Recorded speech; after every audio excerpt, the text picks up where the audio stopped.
The Great Taking. David Rogers Webb. Copyright David Rogers Webb, 2023. All rights reserved. This is version 1.0, June 21, 2023. To check for updated versions of this book, visit its homepage. Supreme excellence consists of breaking the enemy's resistance without fighting. Sun Tzu. What is this book about? It is about the taking of collateral, all of it, the endgame of this globally synchronous debt accumulation supercycle. This is being executed by a long-planned, intelligent design, the audacity and scope of which is difficult for the mind to encompass. Included are all financial assets, all money on deposit at banks, all stocks and bonds, and hence, all underlying property of all public corporations, including all inventories, plant and equipment, land, mineral deposits, inventions and intellectual property. Privately owned personal and real property financed with any amount of debt will be similarly taken, as will the assets of privately owned businesses, which have been financed with debt. If even partially successful, this will be the greatest conquest and subjugation in world history. We are now living within a hybrid war conducted almost entirely by deception, and thus designed to achieve war aims with little energy input. It is a war of conquest directed not against other nation-states but against all of humanity. Private, closely held control of all central banks, and hence of all money creation, has allowed a very few people to control all political parties, governments, the intelligence agencies and their myriad front organizations. The armed forces, the police, the major corporations, and of course, the media. These very few people are the prime movers. Their plans are executed over decades. Their control is opaque. When George Soros said to me, "You don't know what they can do," it was these people to whom he referred. Now, to be absolutely clear, it is these very few people, who are hidden from you, who are behind this war against humanity. You may never know who they are. The people you are allowed to see are hired, face men, and face women. They are expendable. One might seek comfort in thinking that this must be crazy, nothing like this has ever happened before. But it has. The precedent for the intent, design and horrific execution of such a plan can be found by examining the early 20th century, the period of the Great Wars and the Great Depression. The proclaimed Great Reset, now in progress, however, includes major innovations, which will allow unprecedented concentration of wealth and of power over humanity through deprivation. How might it come to pass that you will own nothing, as so boldly predicted by the World Economic Forum? It certainly is not about the personal convenience of renting. With the collapse of each financial bubble and the ensuing financial crisis, a story is rolled out which should now be familiar to you. It goes like this. All of us are at fault. We just wanted too much, and we were living beyond our means. And now, our collective greed has caused this terrible global crisis. The authorities, the regulators, had struggled mightily to protect us from our own animal spirits, their great and elaborate efforts having been demonstrated through decades of work. Despite their good intentions, however, they failed, and can't be blamed, or prosecuted, for that. After all, we are all to blame. In any case, let's look forward. The financial system must be restarted, so that we can provide credit to you again, create jobs and get the economy growing, whatever it takes. This time, what it will take is all of your property, or what you thought was your property. Here is your central bank digital currency deposited on your smartphone, so that you can buy milk. Noblesse oblige. Money is an extremely efficient control system. People order themselves upon money incentives, and thus difficult, dangerous and energy-intensive overt physical control need not be employed broadly. But the money control system breaks down at the end of a monetary, super cycle, with collapse in the velocity of money, velocity, or VOM. This is a multi-decade process. Velocity is the number of times that a unit of currency is spent to buy goods and services in a period of time. This is measured by comparing the value of all goods and services produced in a period of time, gross domestic product, or GDP, with the value of all cash and deposits which can be used nearly as easily as cash, money supply. Velocity equals GDP money supply, thus, velocity times money supply equals GDP. Lower velocity results in lower GDP. Milton Friedman was an economist noted for the study of monetary history. In his book A Monetary History of the United States, 1867 to 1960, co-authored with Anna Schwartz, we find the following observation. We know enough to demonstrate rather conclusively that velocity of money must have declined sharply from 1880 to World War I. Collapse in VOM is exactly what was unfolding from the 19th century and leading up to the Great War. Within a few years, the Russian, Austro-Hungarian, and Ottoman empires ceased to exist, as did the Qing dynasty. The German economy was destroyed. Then followed the Great Depression, the Second World War, and the slow collapse of the British Empire. No populations were unscathed. There were no winners. Or were there? While there was widespread deprivation, selected banking interests took the collateral of the thousands of banks which were forced to close, as well as of a great many people and businesses large and small. The indebted. In the U.S., gold held by the public was confiscated. But most importantly, closely held secretive private control of central banks and money creation was maintained, as was the aforementioned control over society's key institutions, including political parties, governments, intelligence agencies, armed forces, police, major corporations, and media. The heirs to this control position have known for many decades that such a collapse in VOM would come again. They have been preparing.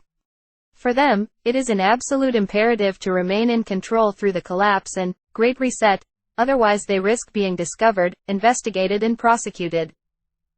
They are not doing it for us. There is no noble purpose.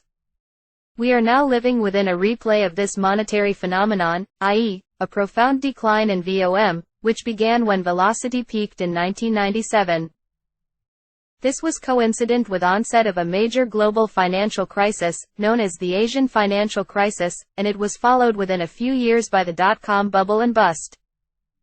Throughout this period, I was managing long-short equity hedge funds, and I developed the insight that the Federal Reserve was influencing the direction of financial markets. This was considered conspiracy theory, even by my partners. At that time, it was done through open market operations conducted by the New York Fed using repurchase agreements on Treasury securities. I began, systematically, following the rate of growth in M3, the broadest measure of money at the time, which is no longer published. I studied what was unfolding incrementally, and I saw that in individual weeks new money created was more than 1% of annual US GDP. This was when it first occurred to me that the Fed was getting less bang for the buck, in that GDP was not responding to money creation. This meant that the velocity of money was inverting, and that money growth was now much higher than any GDP growth. The money being created was not going into the real economy, but it was driving a financial bubble with no relationship to underlying economic activity. I understood this, not with hindsight, but in near real time. If I could know it, Alan Greenspan and the people he worked for knew it, too. So why did they do it? If something does not make sense, it is necessary to change one's perspective and aim for a larger understanding. Crises do not occur by accident, they are induced intentionally and used to consolidate power and to put in place measures, which will be used later. By the fourth quarter of 1999, when the dot-com bubble was reaching extremes, I saw that the money supply was being increased at more than a 40% annual rate. I knew that this meant that the velocity of Figure I.1 annual velocity of money, from 1900 to 2021. Source: Hoisington Management. Money was collapsing. Such a collapse occurs when the economy is not growing despite very high rates of money creation. Please observe the extremely important chart in Figure I.1, which was prepared by Hoisington Management. For once, one can see a true underlying determinant of the sweep of history. Profound decline in VOM led to the financial panic of 1907, which was used to justify the establishment of the Federal Reserve System. The Federal Reserve Act was passed by Congress in the quiet days before Christmas, 1913. Archduke Ferdinand was assassinated 6 months later. Following a brief recovery in VOM during the Great War, it collapsed further, leading up to the closure of banks and the confiscation of gold in 1933. VOM recovered somewhat into the Second World War, and then collapsed to a low in 1946, unprecedented until now. VOM has now contracted to a lower level than at any point during the Great Depression and World Wars. Once the ability to produce growth by printing money has been exhausted, creating more money will not help. It is pushing on a string. The phenomenon is irreversible. And so, perhaps announcement of the Great Reset has been motivated not by global warming, or by profound insights into a fourth industrial revolution, but rather by certain knowledge of the collapse of this fundamental monetary phenomenon, the implications of which extend far beyond economics. Something has been planned for us, but not for the reasons you have been given. How might we come to know something about the intentions of the planners? Perhaps, by examining their preparations? 2. Dematerialization. All warfare is based on deception. Sun Tzu. There are now no property rights to securities held in book entry form in any jurisdiction, globally. In the grand scheme to confiscate all collateral, dematerialization of securities was the essential first step. The planning and efforts began over half a century ago. That there was some great strategic purpose behind dematerialization is evidenced by the fact that the CIA was assigned the mission. The project leader was William Bill Dentzer Jr., a career CIA operative. By his admission in his own written memoir, he started his career working to establish anti-communist student organizations in Europe with the backing of the CIA. The CIA had arranged his draft deferment.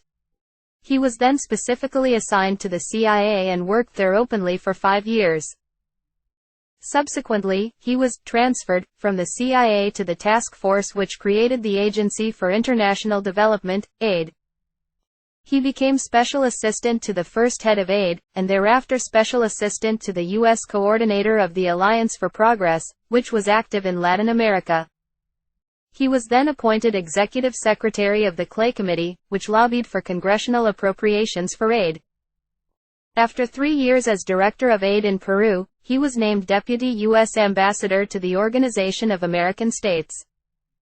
He states in his memoir, given events in the United States in the late 1960s, including the assassinations of Martin Luther King Jr. and Robert Kennedy, my 7 interests had begun to shift from the international to the domestic front. Then, strangely, even though he had no background in any aspect of banking or finance, he was appointed New York State Superintendent of Banks by Nelson Rockefeller. This came after his nomination to the newly formed New York State Council of Economic Advisers by its chairman, former head of the World Bank, Eugene Black. Interestingly, Black's father had been chairman of the Federal Reserve in 1933.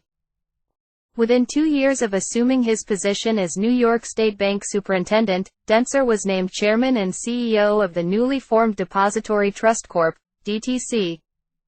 A post he held for the next 22 years, i.e., through the entire process of dematerialization. In the late 1960s, something called the Banking and Securities Industry Committee, BASIC, had been formed to find a solution to the paperwork crisis. It seemed the burdens of handling physical stock certificates had suddenly become too great. So much so, that the New York Stock Exchange had suspended trading some days. Lawmakers then urged the government to step into the process.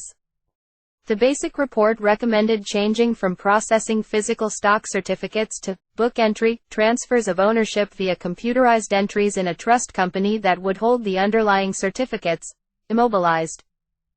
This trust company would develop the necessary computer and other systems. I happened to meet with network engineers of DTC 40 years ago, in my first job out of school. Was this paperwork crisis manufactured in order to provide an imperative for dematerialization? Consider that DTC did not begin operations until 1973, and that no significant degree of dematerialization was achieved for many years. However, somehow during this intervening period, stock exchanges continued to function, in spite of escalating trade volumes, without the elimination of certificates. Especially with the aid of computerization, it could be done, and was done. DTC eventually became the model for the Central Securities Depository, CSD, and Central Clearing Counterparty, CCP, the purposes of which will be explained later. 3. Security entitlement. Never attempt to win by force what can be won by deception. Niccolò Machiavelli. The greatest subjugation in world history will have been made possible by the invention of a construct, a subterfuge, a lie, the security entitlement. Since their beginnings more than 4 centuries ago, tradable financial instruments were recognized under law everywhere as personal property. Perhaps that is why they were called securities. It may come as a shock to you that this is no longer the case. In order to convey to you what has been done, let me start with an analogy. Let's say that you have purchased an automobile for cash. Having no debt against the vehicle, you believe that you now own it outright. Despite that, the auto dealer has been allowed by a newly invented legal concept to treat your car as his asset, and to use it as collateral to borrow money for his own purposes. Now the auto dealer has become bankrupt, and your vehicle along with all of the others sold by the dealer are seized by certain secured creditors of the dealership. With no judicial review being necessary, as legal certainty was previously established that they have absolute power to take your car in the event of the bankruptcy of the dealer. Now, to be clear, I am not talking about your car. I am illustrating the horror and simplicity of the lie. You are led to believe that you own 10.3 security entitlement something, but someone else secretly controls it as collateral. And they have now established legal certainty that they have absolute power to take it immediately in the event of insolvency, and not your insolvency, but insolvency of the people who secretly gave them your property as collateral. It does not seem possible. But this is exactly what has been done with all tradable financial instruments, globally. The proof of this is absolutely irrefutable. This is wired to go now. Essentially all securities, owned by the public in custodial accounts, pension plans and investment funds are now encumbered as collateral underpinning the derivatives complex, which is so large, an order of magnitude greater than the entire global economy, that there is not enough of anything in the world to back it. The illusion of collateral backing is facilitated by a daisy chain of hypothecation and rehypothecation in which the same underlying client collateral is reused many times over by a series of secured creditors. And so it is these creditors, who understand this system, who have demanded even more access to client assets as collateral. It is now assured that in the implosion of the everything bubble, collateral will be swept up on a vast scale. The plumbing to do this is in place. Legal certainty has been established that the collateral can be taken immediately and without judicial review, by entities described in court documents as the protected class. Even sophisticated professional investors, who were assured that their securities are segregated, will not be protected. An enormous amount of sophisticated planning and implementation was sustained over decades with the purpose of subverting property rights in just this way. It began in the United States by amending the Uniform Commercial Code, UCC, in all 50 states. While this required many years of effort, it could be done quietly, without an act of Congress. These are the key facts. Ownership of securities as property has been replaced with a new legal concept of a security entitlement, which is a contractual claim assuring a very weak position if the account provider becomes insolvent. 3. Security entitlement 11. All securities are held in unsegregated pooled form. Securities used as collateral, and those restricted from such use, are held in the same pool. All account holders, including those who have prohibited use of their securities as collateral, must, by law, receive only a pro rata share of residual assets. Revindication, i.e. the taking back of one's own securities in the event of insolvency, is absolutely prohibited. Account providers may legally borrow pooled securities to collateralize proprietary trading and financing. Safe harbor assures secured creditors priority claim to pooled securities ahead of account holders. The absolute priority claim of secured creditors to pooled client securities has been upheld by the courts. Account providers are legally empowered to borrow pooled securities without restriction. This is called self-help. As we will see, the objective is to utilize all securities as collateral. I assure you that this is not conjecture. You would be greatly mistaken in dismissing this as conspiracy theory, which is a common reaction to so much unpleasantness. It is possible to really know about this. The documentation is absolutely irrefutable. In April of 2004, the European Commission Internal Markets and Services Director General proposed the setting up of SIC group of legal experts as a specific exercise intended to address problems of legal uncertainty identified in the context of considering the way forward for clearing and settlement in the European Union. This became the Legal Certainty Group. Legal uncertainty sounds like a bad thing, and legal certainty sounds like a good thing. However, the objective was merely to make it legally certain that secured creditors would be empowered to immediately take client assets in a failure of a custodian. In March of 2006, the Deputy General Counsel for the Federal Reserve Bank of New York provided a detailed response to a questionnaire prepared by the Legal Certainty Group, which was looking to the Fed to tell them exactly how to do it. The following are excerpts from that response, which is also included in full in this book's appendix. Q. EU, in respect of what legal system are the following answers given? A. NY Fed. This response confines itself to U.S. commercial law, primarily Article 8. And parts of Article 9, of the Uniform Commercial Code, UCC. The subject matter of Article 8 is investment securities, and the subject of Article 9 is secured transactions. Article 8 and Article 9 have been adopted throughout the United States. Q. EU, where securities are held in pooled form, e.g. a collective securities position, rather than segregated individual positions per person, does the investor have rights attaching to particular securities in the pool? A. NY Fed. No. The security entitlement holder has a pro rata share of the interests in the financial asset held by its securities intermediary. This is true even if investor positions are segregated. Q. EU, is the investor protected against the insolvency of an intermediary and, if so, how? A. NY Fed. An investor is always vulnerable to a securities intermediary that does not itself have interests in a financial asset sufficient to cover all of the securities entitlements that it has created in that financial asset. If the secured creditor has control over the financial asset, it will have priority over entitlement holders. If the securities intermediary is a clearing corporation, the claims of its creditors have priority over the claims of entitlement holders. Q. EU, what rules protect a transferee acting in good faith? A. NY Fed. Article 8 protects a purchaser of a financial asset against claims of an entitlement holder to a property interest in that financial asset, by limiting the entitlement holder's ability to enforce that claim.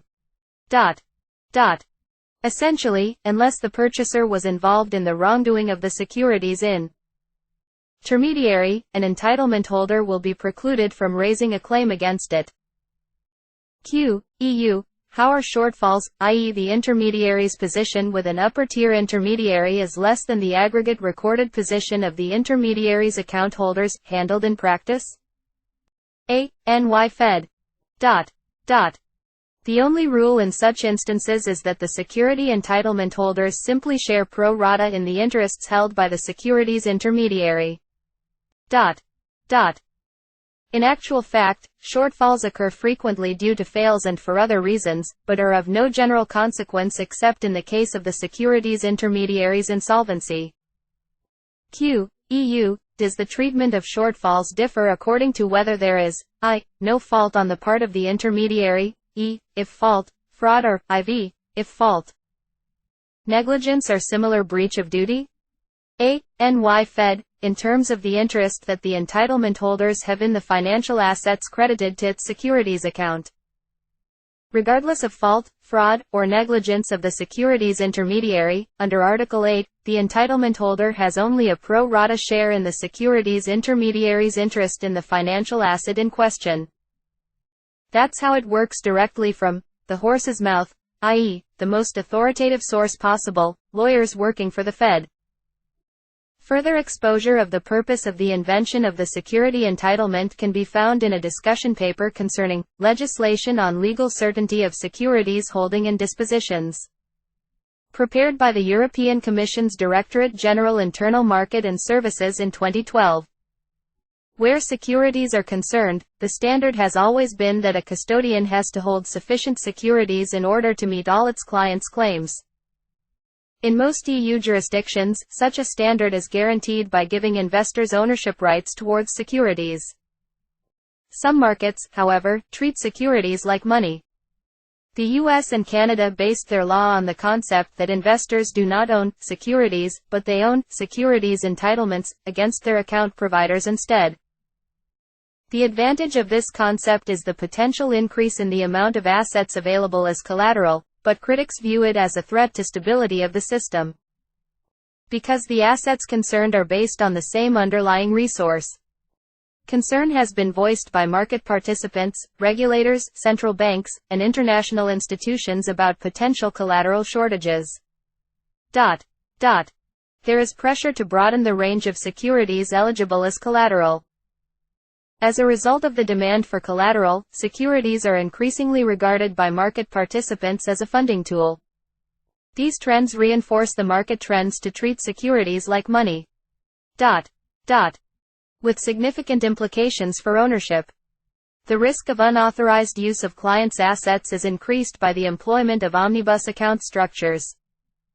Omnibus accounts pool assets so that individual securities cannot be identified against specific investors.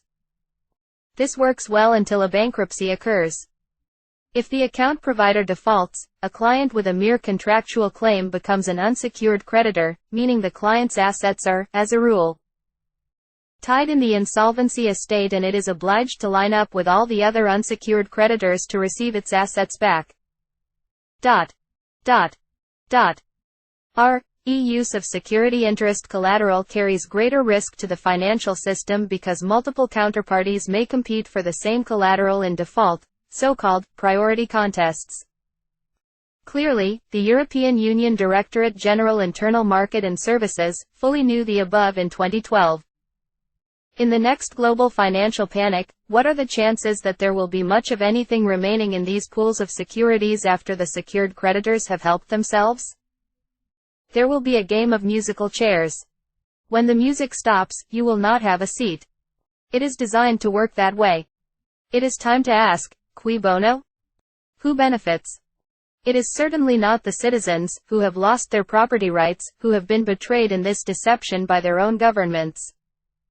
The reason given for this legislation on legal certainty is demand for collateral by market participants. They are not referring to you and me, the public. Market participants is a euphemism for the powerful creditors who control governments. They have worked for many years to establish their legal certainty worldwide. Harmonization. Those skilled at making the enemy move do so by creating a situation to which he must conform. They entice him with something he is certain to take. And with lures of ostensible profit, they await him in strength. Sun Tzu. What was the purpose of seemingly out-of-control financialization?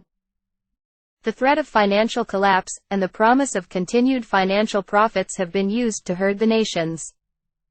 An imperative has been created that certain secured creditors must be given legally certain claims to client assets, globally, without exception. With the further assurance of near-instantaneous cross-border mobility of legal control of such collateral.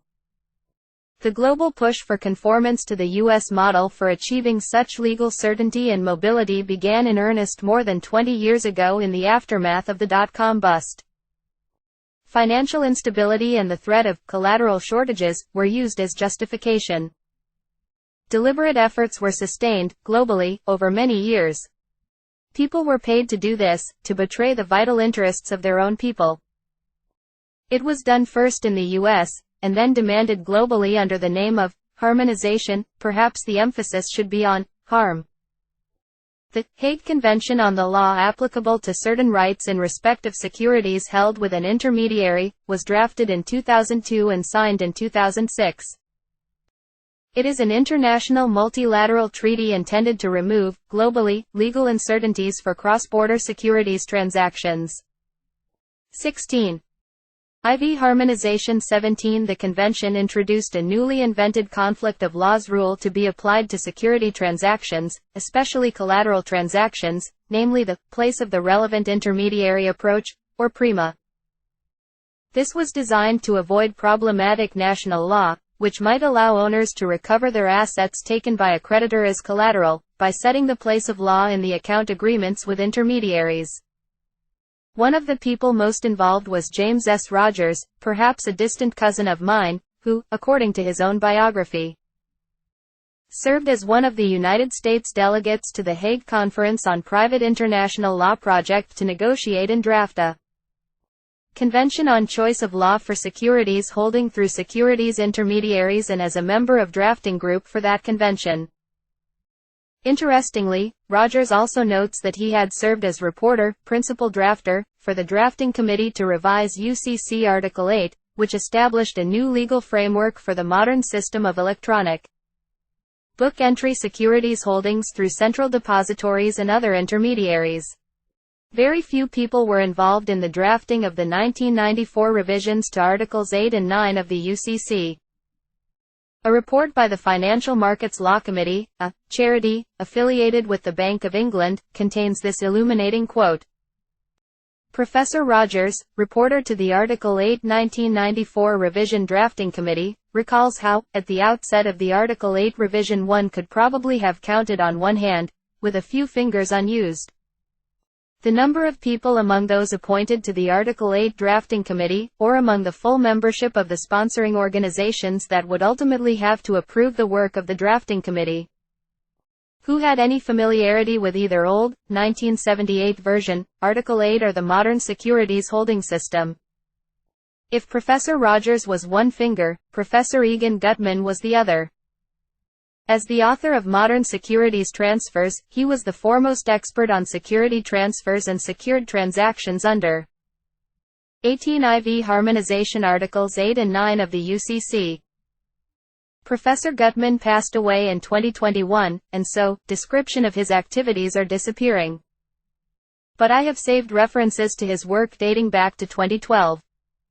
One Professor Gutman has been involved in the revisions of various articles of the Uniform Commercial Code, and is a member of U.S. Department of State working groups in the drafting of conventions relating to international commercial transactions. And so, harmonization of this regime giving control globally to a select group of secured creditors was pushed from the highest level of the U.S. government. The Department of State was the first administrative arm of the U.S. executive branch, with Thomas Jefferson becoming the first Secretary of State in 1789. It is the foremost executive power globally. After years of effort, the Hague Securities Convention was signed by only the United States, Switzerland and Mauritius. The EU did not sign the convention due to the identification of problematic European law, which assured property rights to the owners of securities in some jurisdictions. Europe has the ancient legal principle of lex res situ, the law where the property is situated, and could not easily accept the workaround of place of the relevant intermediary approach, or prima, invented in the Hague Securities Convention. However, the manifest objective of providing legal certainty to creditors was not in dispute and was clearly accepted by EU authorities, as evidenced by Directive 2002/47, EC of the European Parliament and of the Council of 6 June 2002 on financial collateral arrangements. This document, which was published roughly contemporaneously with the drafting of the Hague Securities Convention, contains the following statements. In order to improve the legal certainty of financial collateral arrangements, member states should ensue that certain provisions of insolvency law do not apply to such arrangements, in particular, those that would inhibit the effective realization of financial collateral. 1. This quote was taken from Professor Gutman's faculty profile page at American University at the time. The page still exists, but its content has since been removed. The principle in Directive 98/26/CC, whereby the law applicable to book entry securities provided as collateral is the law of the jurisdiction where the relevant register, account or centralized deposit system is located, should be extended in order to create legal certainty regarding the use of such securities held in a cross-border context and used as financial collateral under the scope of this directive. The objective of legal certainty for creditors was to be pursued by other means. Where they could not easily change problematic local law in which investors had property rights to securities, they structured around it. This is what lawyers, investment bankers, and, apparently, government officials are paid to do. Euroclear is one of two European International Central Security Depositories, ICSD, the other being Clearstream. The Brussels office of Morgan Guaranty Trust Company of New York, Morgan Guaranty, founded the Euroclear system in December 1968. Morgan Guaranty began operating as J.P. Morgan in 1988. In 2004, the Deputy General Counsel of Euroclear, Diego de Vos, sent a memorandum with preparatory information regarding European legal harmonization to DG Internal Market. Here are some excerpts. This note describes Euroclear's recommendations with regard to the legal barriers that should be addressed as priority items by the legal working group that the Commission intends to set up as a follow-up of its communication on clearing and settlement in the European Union dated April 28, 2004. In particular, we identify issues that complicate and prevent the full implementation of major initiatives that the market is undertaking on platform consolidation and harmonization. Recommended. Removal or modification of requirements that do not recognize the multi-layer holding structure that is the norm in cross-border activity, including recognition in the EU of the pooled holding of registered assets through a nominee structure, and the different nature of legal and beneficial ownership, in order to keep registered securities on a fungible basis at local level and protection of the rights of the nominee. Elimination or modification of requirements that directly or effectively require the maintenance of individual records or accounts per beneficial owner. Recommended. Eliminate impediments to free use of collateral cross-border. Diego de Vos went on to be appointed General Counsel of the Bank for International Settlements, BIS, in 2009. As noted in the preceding chapter, in April of 2004, the European Commission Internal Markets and Services Director General proposed setting up a group of legal experts as a specific exercise intended to address problems of legal uncertainty identified in the context of considering the way forward for clearing and settlement in the European Union. It took 10 years of conniving, but in 2014 the way forward was made certain with the Central Securities Depository Regulation, CSDR. I had arranged to speak at a hedge fund conference in Zurich in January of 2014 to warn the professionals about the undermining of property rights to securities, and of the implications. I thought perhaps the tide could be turned in Europe. Believe it or not, this was in large part my purpose in moving to Europe.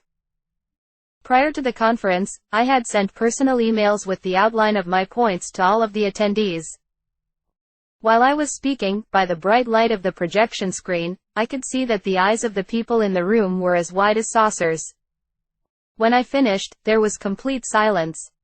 In the coffee break that followed, I asked people what they had thought about what I had said.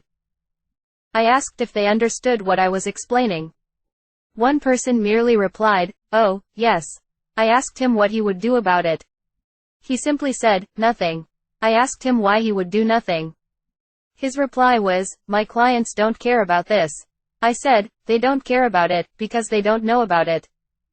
6 months later, the Central Securities Depository Regulation, CSDR, was implemented by the EU Directive No. 909/2014.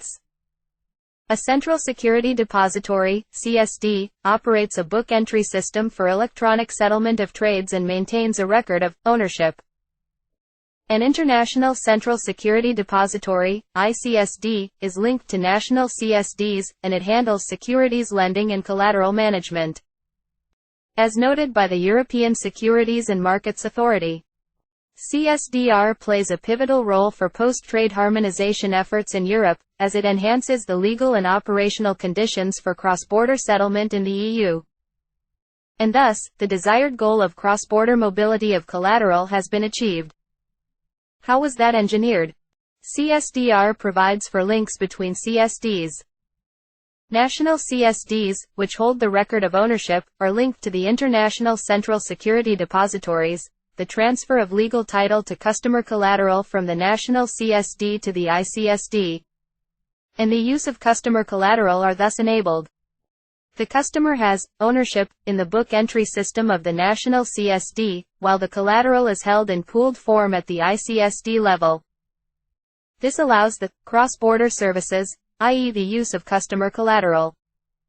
This is essentially the U.S. model, in which all custodians have accounts at DTC, which holds all securities in pooled form. DTC functions as an ICSD. We will see how that has worked in looking specifically at Euroclear and developments in Finland and Sweden. Once upon a time, Finland and Sweden had legal systems and national registries of securities ownership, which assured owners that their securities could not be used as collateral without express agreement. It had been possible to own and hold Swedish government bonds, for example, with absolute certainty that they could not be lost in an insolvency of a custodian. In 2006, the Legal Certainty Group identified Sweden and Finland as having problematic law. In 2008, Euroclear was allowed to acquire 100% of Nordic Central Security Depository, NCSD, which owned the central security depositories of both Finland and Sweden. Suomen Arvopaperikeskus Oy, APK, and VPCAB, VPC, respectively. These are now local CSDs linked to Euroclear Bank SA, NV, which operates as an ICSD under Belgian law. CSDR requires an account provider to publicly disclose the levels of protection and costs associated with the different levels of segregation of securities accounts at the central securities depositories. Skandinavisa and Skilda Banken AB, SEB, makes such a disclosure with respect to central securities depositories in Sweden, Denmark, Finland, Norway, Euroclear Bank SA, NV and Clearstream Banking SA. Here are the shocking key passages from that disclosure. In the unlikely event of a shortfall of securities, the client in question will not be able to claim a right of separation but will likely be considered as an unsecured creditor without priority to the assets of the bankruptcy estate. In the case of securities held at Euroclear Bank SA, NV Belgian law, the Royal Decree No. 62, applies provisions following the principle that all securities deposited by Euroclear Bank SA, NV participants, i.e. SEB, with Euroclear Bank SA, NV are deposited on fungible basis. By virtue of the Royal Decree, Euroclear Bank SA, NV participants have been given by law a co-ownership right of an intangible nature on a pool of book entry securities of the same category held by Euroclear Bank SA, NV on behalf of all Euroclear Bank SA, NV participants having deposited securities of the same category. The said decree provides for a loss-sharing provision for the underlying clients of a Euroclear Bank SA, NV participant in case such Euroclear Bank SA, NV participant goes into default. Furthermore, Belgian law gives the National Bank of Belgium privilege over Euroclear Bank SA, NV's own proprietary securities to cover e.g. a situation where securities that are held by Euroclear Bank SA, NV with any depositary on behalf of its participants are not enough to cover the actual holdings of such securities by the participants. Thus, over a period of 6 years, property rights to securities in Sweden and Finland were deliberately subverted. These countries went from having the strongest property rights to securities to having no property rights to securities beyond an artificial appearance of ownership. In 2014, coincident with the EU directive on central securities depositories, shocking changes were made to Swedish law. Very few know about this, other than the people who did it. I tracked this down through a cryptic reference in a Euroclear document, General Terms and Conditions Account Operations and Clearing. Buried in there, on page 38, is the following clue.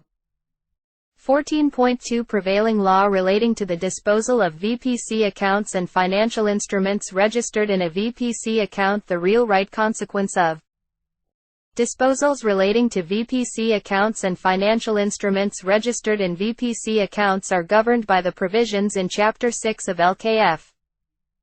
This quote refers to Sweden's law on central security depositories and accounting for financial instruments. Chapter 6 of this law is titled, in translation, Legal Effect of Registration, Presumption of Ownership. Buried at the bottom of this chapter is found the further direction. Special provisions on pledging of financial instruments are found in the Act, 1991-980, on trading in financial instruments. Särskilda bestämmelser om pantsättning avenue finansiella instrument finns I lagen, 1991-980, om handel med finansiella instrument. Within Act, 1991-900. Disposal of financial instruments belonging to someone else, förfoganden over finansiella instruments som tillhör någon annan. Now we are getting warm. The first paragraph states that, the intended disposal must be specified carefully. That seems like a good thing, but it goes on to state the following. The first paragraph does not apply if the company's counterparty or the parties to an agreement in which the company participates is another company that is under the supervision of the Financial Supervisory Authority or a foreign company within the EEA that is allowed to run comparable activities in its home country and that is under the reassuring supervision of an authority or other competent body.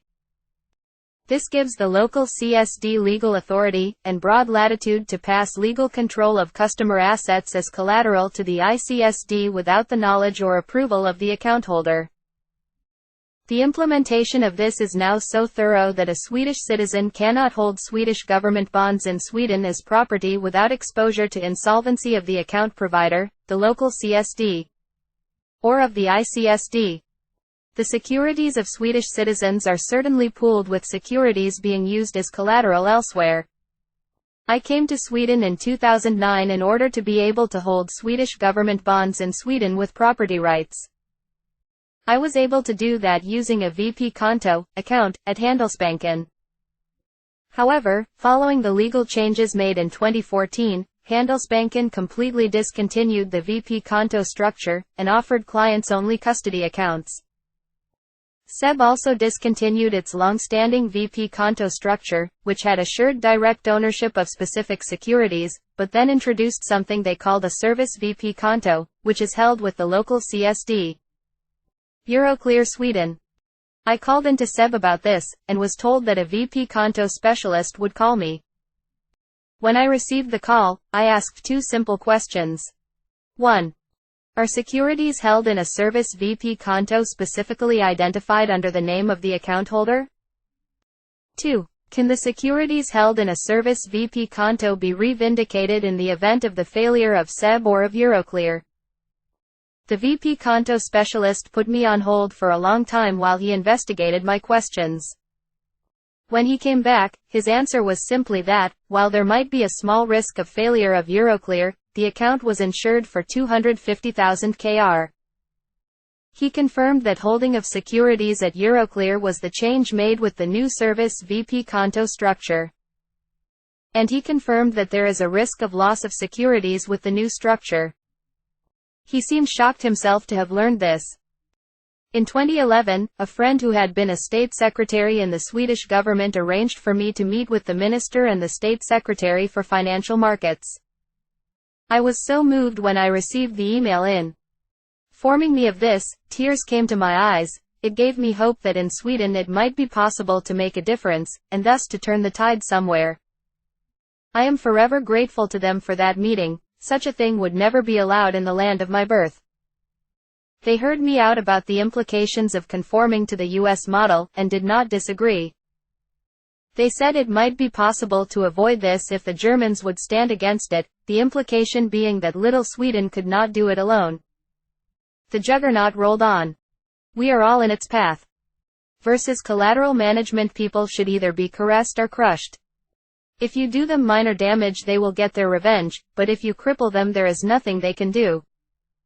If you need to injure someone, do it in such a way that you do not have to fear their vengeance. Niccolò Machiavelli associated with the imperative that certain secured creditors must be given legal certainty to client assets, globally, without exception, is the further assurance of near instantaneous cross-border mobility of legal control of such collateral. As we will see, the objective is to utilize all securities as collateral, and hence to have the real practical means to take all securities as collateral. Comprehensive collateral management systems have been implemented, which assure the transport of all securities cross-border through the mandated linkage of CSDs to ICSDs and on to the CCPs, where the risk of the derivatives complex is concentrated. The supposed demand for this enormous undertaking is not being driven by true market forces, but by regulatory contrivance. A report published in 2013 by the Committee on the Global Financial System at the Bank for International Settlements entitled Asset Encumbrance, Financial Reform and the Demand for Collateral Assets states the following. Regulatory reforms and the shift towards central clearing of derivatives transactions will also add to the demand for collateral. 26. V. Collateral management. 27. Assets. But there is no evidence or expectation of any lasting or widespread scarcity of such assets in global financial markets. Another report by the same committee, entitled Developments in Collateral Management Services, states, on page 16. Some changes that may raise demand for collateral have not been phased in yet, since jurisdictions operate on different timelines for mandatory central clearing and margin requirements for non-centrally cleared trades. Multiple market participants noted that implementation of mandatory clearing requirements has not yet advanced to the point where those market participants are experiencing shortfalls in collateral readily available to pledge. And furthermore, on page I, motivated by expected increases in demand for collateral stemming from regulatory changes. Collateral management service providers are evolving their service offerings in an effort to improve efficiencies and enable market participants to meet collateral demands with existing and available securities. Thus, while there was no evidence of scarcity of collateral and market participants were not experiencing shortfalls, demand for collateral assets was being artificially created and intensified by regulatory fiat. It was absolutely not market-driven. This was designed and deliberately executed to move control of collateral to the largest secured creditors behind the derivatives complex. Derivatives are financial contracts on everything imaginable and even unimaginable for most of us. They may be modeled on real things, but are not the real things themselves. They are untethered from physical reality. But can be used to take real things as collateral. This is the subterfuge, the endgame of it all. On its pages 8 to 11, the cited report discloses the objectives of these collateral management systems, providing further confirmation that it is the linking of CSDs and ICSDs which provides cross-border mobility of collateral from the collateral giver to the collateral taker. Yes, they really explicitly use those terms. 28V. Collateral management. First, many of the largest custodians have implemented, or have plans to implement, a custodial platform that is global in nature. This will be a single system or set of connected systems that allows a customer a single view of all its available collateral held by the custodian, regardless of location. The desired end goal of all these efforts is to get as close as possible to a single view of all available securities, regardless of where they are held, in real time. This aggregation of supply information is a necessary prerequisite for the efficient deployment of available securities to meet collateral obligations. ICSDs enable their participants to obtain aggregate views on the entirety of the latter's securities holdings held with the ICSD, including securities held by ICSD participants via link arrangements. The report illustrates the relationships between the ICSD and its participants in a diagram, which is included below as Figure V.1 on page 31. The text continues. Diagram 5, Figure V1, illustrates the services available at ICSDs, whereby a customer, collateral giver, is a participant in the ICSD and holds its securities in the ICSD, including via link arrangements between the ICSD and local CSDs. The ICSD, as CMSP, Collateral Management Service Provider, having established direct or indirect, i.e. via a custodian participating in the local CSD, links with local CSDs, has information on and can access the entirety of a participant's securities for collateral management purposes. At this point, the report clarifies in a footnote. The entirety of a participant's securities includes the participant's securities that were issued and are held at the ICSD and the participant's securities that were issued and are held, via ICSD link arrangements, at a linked CSD. The report then turns to the role of the collateral takers. The collateral takers are also participants in the ICSD. Both the collateral giver and the collateral takers provide information to the ICSD as CMSP regarding collateral obligations. With this information, the ICSD runs its optimization process and may automatically generate collateral allocation instructions for the collateral giver, takers based on the results. The ICSD will also process the movement of securities on the books of the ICSD, since counterparties included in the optimization and allocation process are participants in the ICSD. If the collateral giver does not have sufficient securities in the ICSD environment, it can source collateral by transferring securities from its own account at the linked CSD to its securities account in the ICSD with a free-of-payment (FOP) settlement occurring in the linked CSD. Note that transferal of the people's assets is to be made free of payment (FOP). They meant not just free mobility of collateral, but quite literally, free collateral. How nice! Through collateral transformation, the objective is to utilize all securities as collateral. 19, page 15. As supply and demand dynamics for collateral continue to evolve, it is possible that efforts to make more efficient use of existing collateral will not be sufficient to fully satisfy individual obligations. If that is the case, some market participants may need to exchange available, but ineligible, securities for other securities that meet eligibility criteria in order to fulfill their collateral obligations. Undertaking transactions to achieve this outcome has been defined as collateral transformation. Collateral transformation is simply the encumbrance of any and all types of client assets under swap contracts, which end up in the derivatives complex. This is done without the knowledge of the clients, who were led to believe that they safely owned these securities, and serves no beneficial purpose whatsoever for these clients. And here it is. Here is the automated, market-wide sweeping of collateral to CCPs and central banks in a time of market stress. 19, page 19.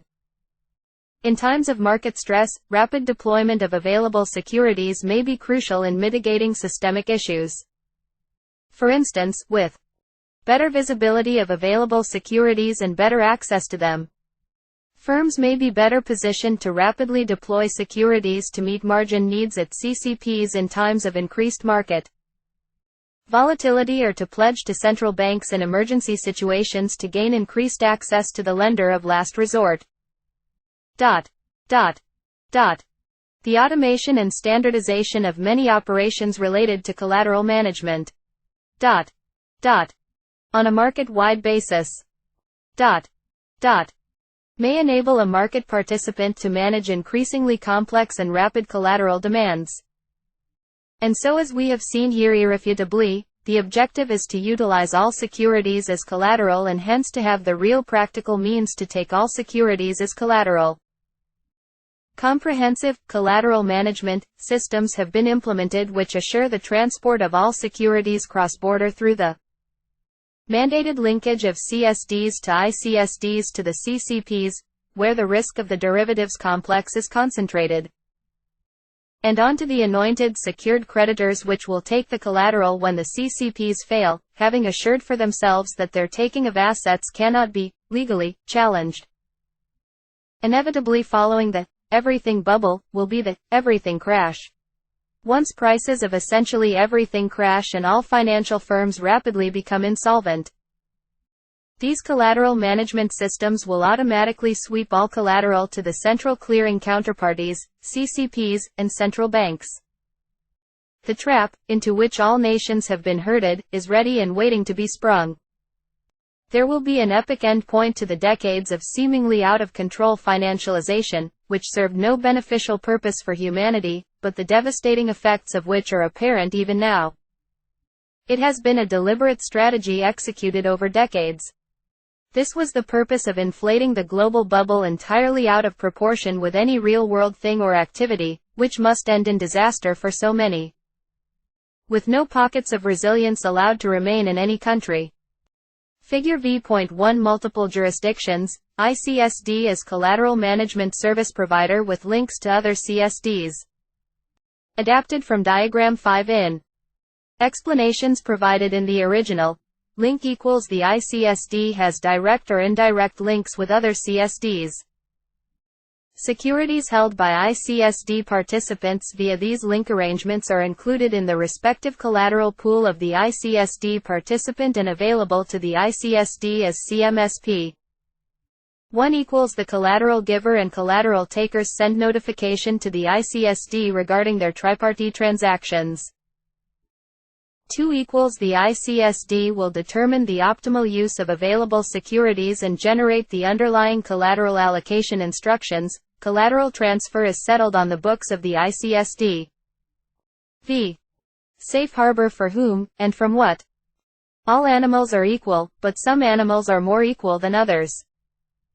George Orwell, Animal Farm in 2005, less than 2 years before onset of the global financial crisis, safe harbor provisions in the U.S. Bankruptcy Code were significantly changed.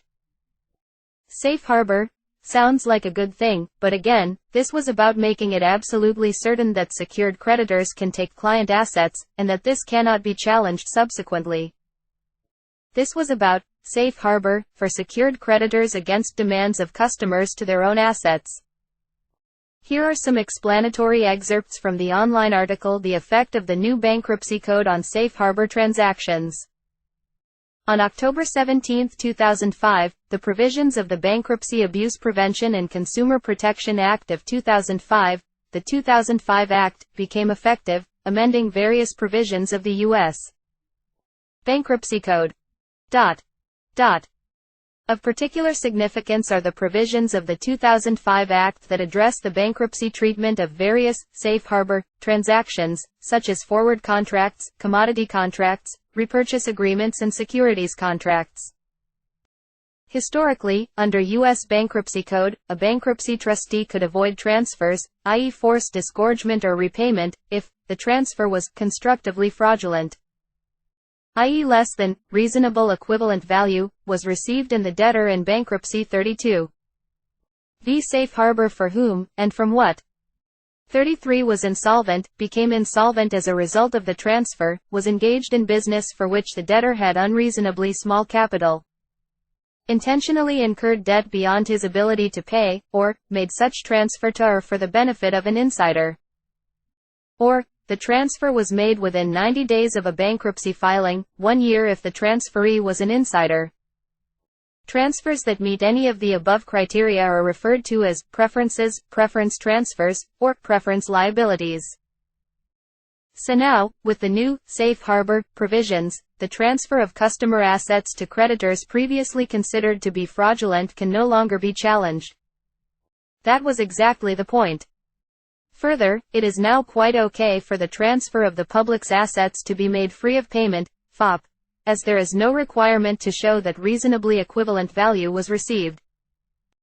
Stephen J. Lubin is the Harvey Washington Wiley Chair in Corporate Governance and Business Ethics at Seton Hall University and an expert in the field of corporate finance and governance, corporate restructuring, financial distress and debt. Below are some excerpts from his book The Bankruptcy Code Without Safe Harbors. Following the 2005 amendments to the code, it is hard to envision a derivative that is not subject to special treatment. The safe harbors cover a wide range of contracts that might be considered derivatives, including securities contracts, commodities contracts, forward contracts, repurchase agreements, and, most importantly, swap agreements. The latter has become a kind of catch-all definition that covers the whole of the derivatives market, present and future. A protected contract is only protected if the holder is also a protected person, as defined in the Bankruptcy Code. Financial participants, essentially very large financial institutions, are always protected. 34V Safe Harbor for whom, and from what? The safe harbors as currently enacted were promoted by the derivatives industry as necessary measures. The systemic risk argument for the safe harbors is based on the belief that the inability to close out a derivative position because of the automatic stay would cause a daisy chain of failure amongst financial institutions. The problem with this argument is that it fails to consider the risks created by the rush to close out positions and demand collateral from distressed firms. Not only does this contribute to the failure of an already weakened financial firm, by fostering a run on the firm, but it also has consequent effects on the markets generally. The code will have to guard against attempts to grab massive amounts of collateral on the eve of a bankruptcy, in a way that is unrelated to the underlying value of the trades being collateralized. The new safe harbor regime was cemented into case law with the court proceedings around the bankruptcy of Lehman Brothers. In the lead up to the failure, J.P. Morgan, JPM, had taken client assets as a secured creditor while being the custodian for these client assets. Under long-standing bankruptcy law, this would clearly have been a constructively fraudulent preference transfer benefiting an insider. And so, JPM was sued by clients whose assets were taken. I will cite the following memorandum filed in defense of JPM by the law firm Wachtel, Lipton, Rosen & Katz, with the U.S. Bankruptcy Court of the Southern District of New York. The purpose of the safe harbors, from their inception, has been to promote stability in large and inherently unstable financial markets by protecting transactions in those markets from being disturbed during a bankruptcy. As explained in the legislative history of the original safe harbor, the financial stability of the clearing houses, with often millions of dollars at their disposal, would be severely threatened by exposure to avoidance claims. As well, actions to avoid margin payments made by clearing houses could set off a chain reaction of insolvencies among all other market participants, threatening the entire industry. Now here is the decision of the court. United States Bankruptcy Court, Southern District of New York in Re. Chapter 11, Case Number 08-13555. The court agrees with JPMC that the safe harbors apply here, and it is appropriate for these provisions to be enforced as written and applied literally in the interest of market stability. The transactions in question are precisely the sort of contractual arrangements that should be exempt from being upset by a bankruptcy court under the more lenient standards of constructive fraudulent transfer or preference liability. These are systemically significant transactions between sophisticated financial players at a time of financial distress in the markets, in other words, the precise setting for which the safe harbors were intended. The court first must consider whether JPMC is eligible for protection under Section 546(e). That subsection, like the safe harbors generally, applies only to certain types of qualifying entities.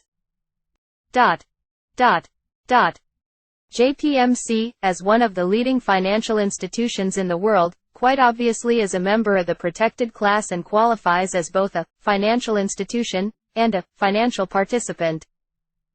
And so, only a member of the protected class is empowered to take customer assets in this way. Smaller secured creditors are not similarly privileged.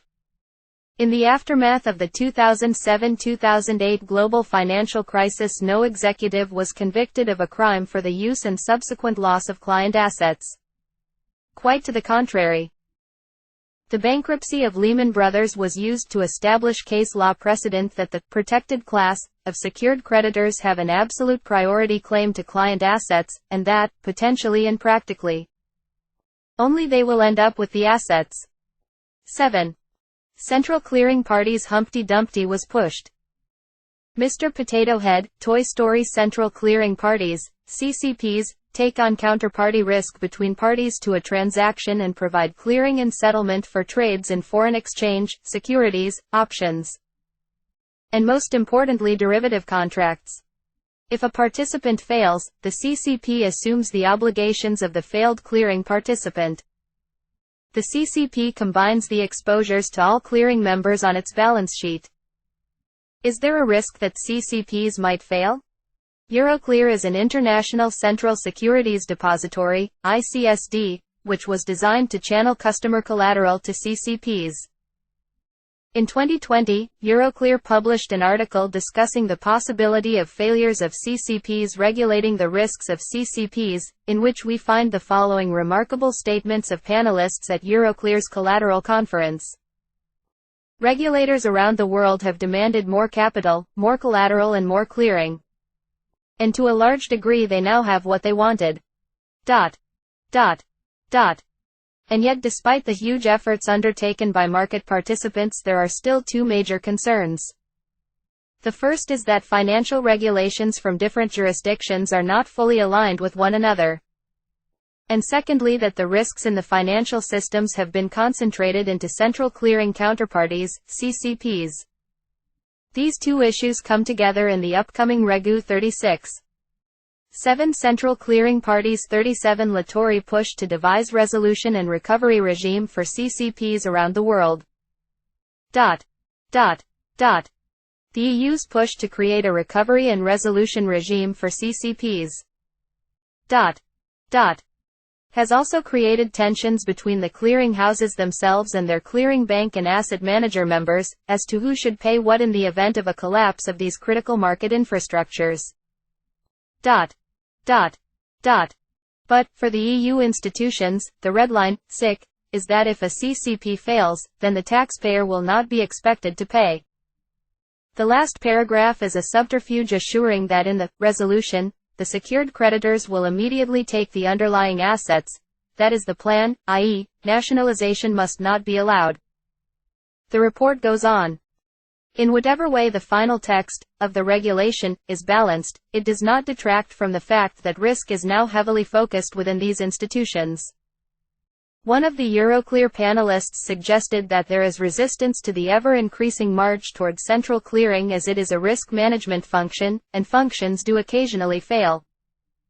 Indeed, just because CCPs have not failed in the past, there is nothing to say that there will not be a CCP crisis in the future.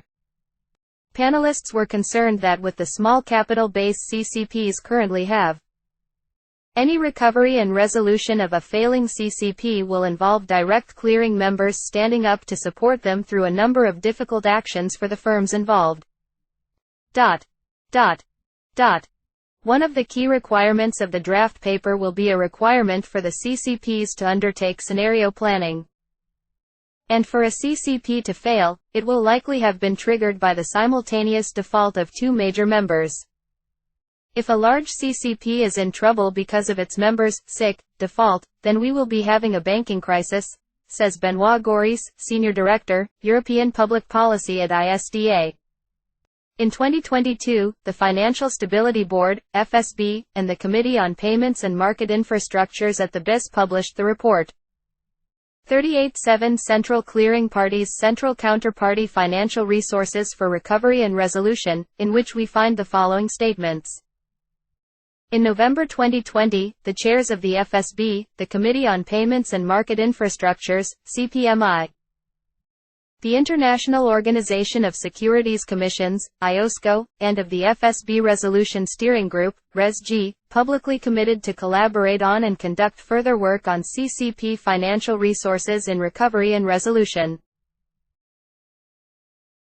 Such work would consider the need for, and develop as appropriate, international policy on the use, composition and amount of financial resources in recovery and resolution to further strengthen the resilience and resolvability of CCPs in default and non-default loss scenarios.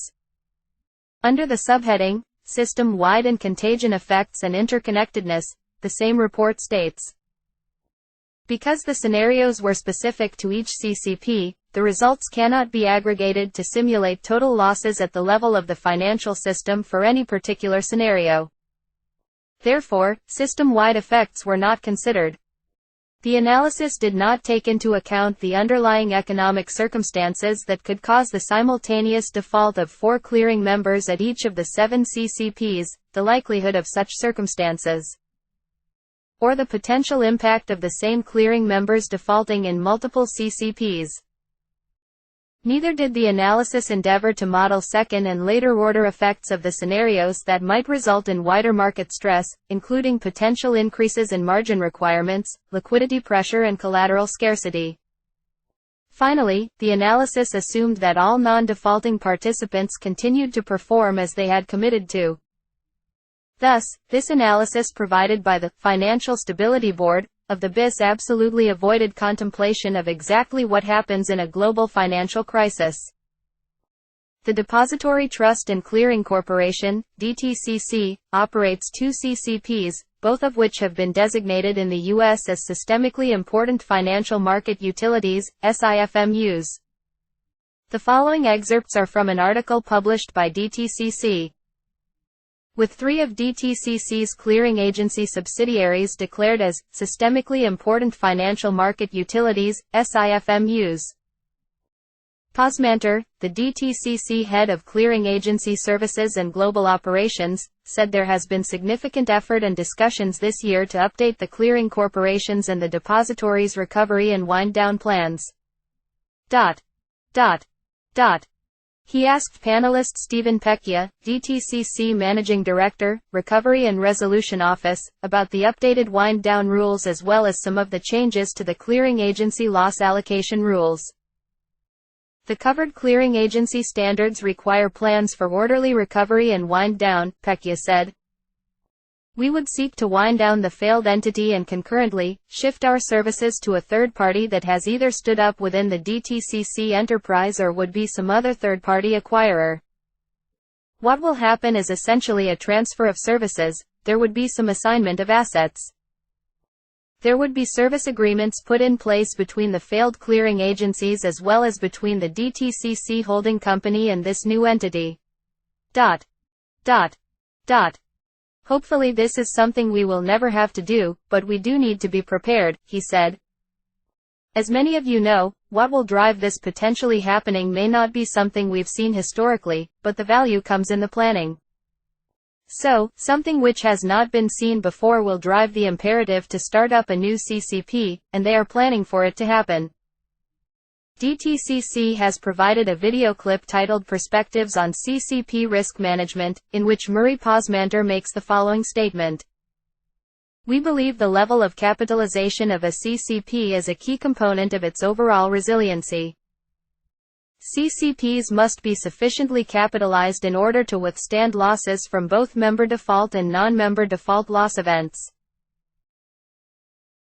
In response to this, we have implemented a comprehensive capital framework to effectively measure and mitigate risk, and to support the resiliency of DTCC and our subsidiaries. What then is the capitalization of DTCC? This is an excerpt from the DTCC's consolidated financial statements as of March 2023. The Depository Trust and Clearing Corporation, DTCC, is the parent company of various operating subsidiaries, including the Depository Trust Company, DTC, National Securities Clearing Corporation, NSCC, Fixed Income DTCC ITP LLC, ITP, DTCC Deriv, Serv LLC, Deriv, Serv, DTCC Solutions LLC, Solutions, US, DTCC Solutions, UK. This is all of DTCC, consolidated, i.e., the whole enchilada.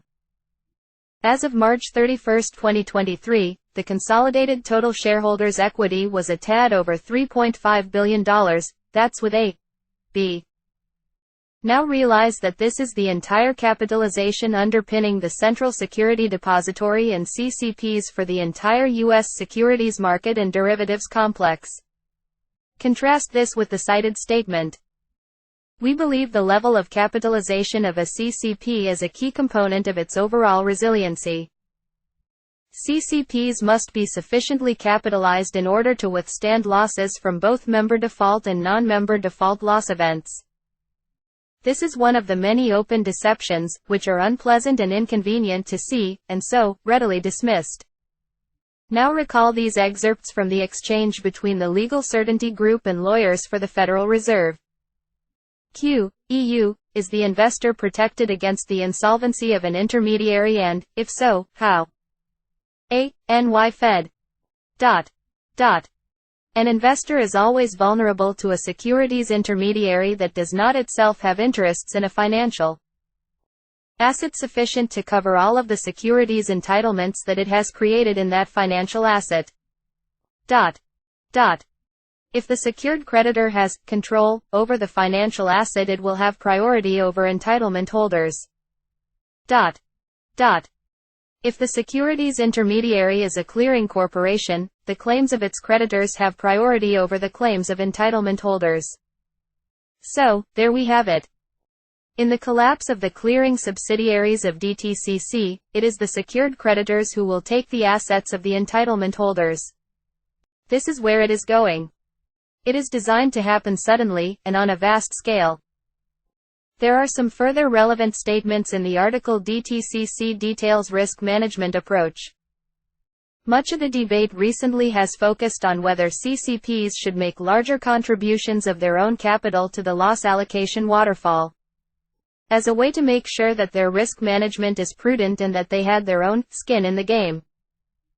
An argument could be made that CCPs that are publicly traded may potentially not be aligned with the interests of owners and shareholders, who also used its services.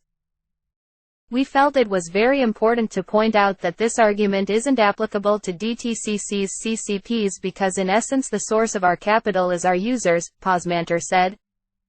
We don't feel that putting an outsized portion of that capital at risk as part of our loss allocation waterfall would align our interests any better than they're already aligned with our owners and users. We look at that as a potential source of instability in a stressed market.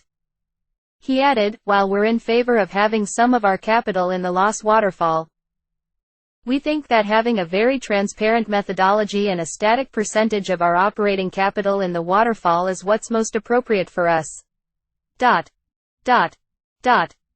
As for resolution procedures, DTCC is opposed to pre-funding the default loss waterfall. Although it does support pre-funding the operating capital needed to get a new CCP up and running in the event of a default. As we go through our recovery and resolution planning, we want to have the operating capital pre-funded to potentially start up a new CCP in the event of the resolution of one of our CCPs. Manter said, we definitely see the logic in having the operating capital to start up a new CCP pre-funded. There you have it. The CCPs are designed to fail. They are deliberately undercapitalized. The startup of a new CCP is planned and pre-funded. This construct assures that the secured creditors will take all collateral upon which they will have perfected legal control. The rule of law must prevail. We would have chaos otherwise. No one is above the law, after all. As a reminder of the structure, here is an excerpt from the Wikipedia article on DTCC. Most large U.S. broker-dealers and banks are full DTC participants, meaning that they deposit and hold securities at DTC. DTC appears in an issuer's stock records as the sole registered owner of securities deposited at DTC. DTC holds the deposited securities in fungible bulk, meaning that there are no specifically identifiable shares directly owned by DTC participants. Rather, each participant owns a pro rata interest in the aggregate number of shares of a particular issuer held at DTC. Correspondingly, each customer of a DTC participant, such as an individual investor, owns a pro rata interest in the shares in which the DTC participant has an interest. With the explanation provided by the Federal Reserve Bank of New York, see Chapter 3, you know what this means. 8. Bank holiday. They have bartered their birthright for a mess of pottage. William Blake. My Aunt Elizabeth had been 10 years old when the banks were closed by executive order in 1933. When I asked her to tell me about the Great Depression, she said that suddenly no one had any money. That even wealthy families had no money and had to take their daughters out of private school because they could not pay the tuition. I wondered why even these wealthy families could not send their children back to their schools after the banks were reopened. The answer is that only the Federal Reserve banks and banks selected by the Federal Reserve were allowed to reopen. The Federal Reserve banks, writes Alan Meltzer, sent the Treasury lists of banks recommended for reopening. And the Treasury licensed those it approved. Meltzer's study, A History of the Federal Reserve, is considered the most comprehensive history of the central bank. People with money in banks that were not allowed to reopen lost all of it. Their debts were not canceled, however, these were taken over by the banks selected by the Federal Reserve System. If these people could not make their debt payments, which was now likely, since they had lost their cash, they lost everything they had financed with any amount of debt, e.g., their house, their car, and their business. Thousands of banks were never allowed to reopen. The grand facades of former bank buildings could be seen around Cleveland. There was 44-8 bank holiday. Such devastation of banks that a neighborhood Catholic church was built with massive stone columns salvaged from a bank building which had been demolished. The Cleveland Trust Company had grown through acquisition to become, by 1924, the sixth largest bank in the United States. As noted by the Case Western Reserve University Encyclopedia of Cleveland History, the bank survived the Depression well. How was that possible? It was selected by the Federal Reserve to consolidate debts. I had a finance professor who told the class that Cleveland Trust had run a systematic process of foreclosing upon and evicting many thousands of families from their homes in the greater Cleveland area. After these families were evicted from their homes, and their equity wiped out, they were offered the possibility of moving back into their former homes as renters. The advantage to Cleveland Trust being that these families would pay to keep the houses heated until they could be sold. Cleveland Trust did well. How did my finance professor know about this? His family was one of those many thousands of families whose home mortgage had been taken over by Cleveland Trust. Contrast this with the cheery image conveyed by William L. Silber, who was a member of the Economic Advisory Panel of the Federal Reserve Bank of New York. In his article Why Did FDR's Bank Holiday Succeed? Silver writes, much to everyone's relief, when the institutions reopened for business on March 13, depositors stood in line to return their hoarded cash to neighborhood banks. Within 2 weeks, Americans had redeposited more than half of the currency that they had squirreled away before the suspension. The market registered its approval as well. On March 15, 1933, the first day of trading after the extended closure, the New York Stock Exchange recorded the largest one-day price increase ever. With the benefit of hindsight, the nationwide bank holiday in March 1933 ended the bank runs that had plagued the Great Depression. Contemporary observers consider the bank holiday and the fireside chat the one-two punch that broke the back of the Great Depression. The speed with which the Bank Holiday Act re-established the in-8 bank holiday 45 integrity of the payments system demonstrates the power of credible regime-shifting policies. The Emergency Banking Act of 1933 had been passed by Congress on March 9, 1933, 3 days after FDR declared the bank holiday. With only a single copy available on the floor of the House of Representatives, and with copies being made available to senators as the bill was being proposed in the Senate. After it had passed the House. Was it successful? We are led to believe that the bank holiday was a brilliant scheme. Well, it was, for some. It was enormously successful for those banking interests who took the assets and consolidated their power. It certainly demonstrated the power of regime-shifting policies. We will see that it was not just about taking people's homes and other stuff. As to ending the panic, perhaps that is not so difficult to do when you have fomented the panic. In the Wikipedia article The Great Depression we find the following illumination of the Fed's odd behavior in the years leading up to the bank holiday. The monetarist explanation was given by American economists Milton Friedman and Anna J. Schwartz. They argued that the Great Depression was caused by the banking crisis that caused 1/3 of all banks to vanish. A reduction of bank shareholder wealth and more importantly monetary contraction of 35%, which they called the Great Contraction. By not lowering interest rates. By not lowering rates and by not injecting liquidity into the banking system to prevent it from crumbling, the Federal Reserve passively watched the transformation of a normal recession into the Great Depression. The Federal Reserve allowed some large public bank failures, particularly that of the New York Bank of United States, in December 1930, which produced panic and widespread runs on local banks. And the Federal Reserve sat idly by while banks collapsed. Friedman and Schwartz argued that, if the Fed had provided emergency lending to these key banks, or simply bought government bonds on the open market to provide liquidity and increase the quantity of money after the key banks fell, all the rest of the banks would not have fallen after the large ones did, and the money supply would not have fallen as far and as fast as it did. This view was endorsed in 2002 by Federal Reserve Governor Ben Bernanke in a speech honoring Friedman and Schwartz with this statement. Let me end my talk by abusing slightly my status as an official representative of the Federal Reserve. I would like to say to Milton and Anna, regarding the Great Depression, you're right. We did it. We're very sorry. But thanks to you, we won't do it again. As this is ancient history, it was safe for Bernanke to make such an admission. But more to the point, it would allow him to posture as the wise man who had studied the mistakes of the Federal Reserve. And then to justify the Fed's extraordinary measures to follow in the global financial crisis. Is the Fed indeed very sorry? Can one believe the promise that we won't do it again? They have studied the lessons of the past in detail, however, their purpose has been to prepare a new and improved global version for the spectacular end of this debt expansion supercycle. That's what this book is about.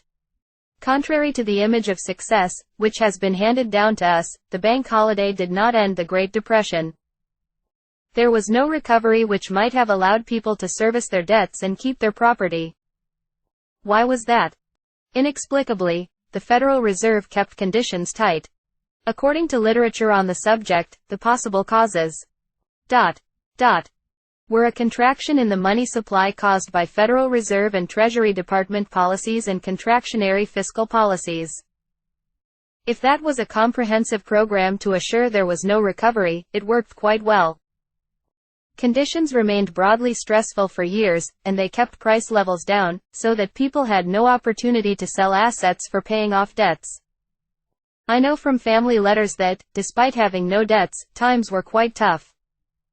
Grandma Webb wrote to her son, who was in a youth athletic program on an army base, about Grandpa Webb having been out trying to get any work for Webb equipment. That was in 1936. Contrary to the image of FDR as a savior, the people in my family who lived through the 30s considered FDR to be something like Satan himself, and they were not religious people. Here is an interesting quote from Silber.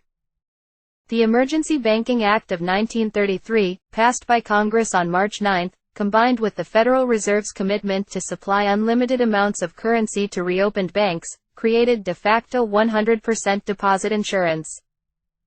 So according to William L. Silber, who was an economic advisor to the Federal Reserve Bank of New York, the Fed miraculously and suddenly in March of 1933 had the means to supply unlimited amounts of currency to reopened banks, which were, of course, only the banks selected by the Federal Reserve System.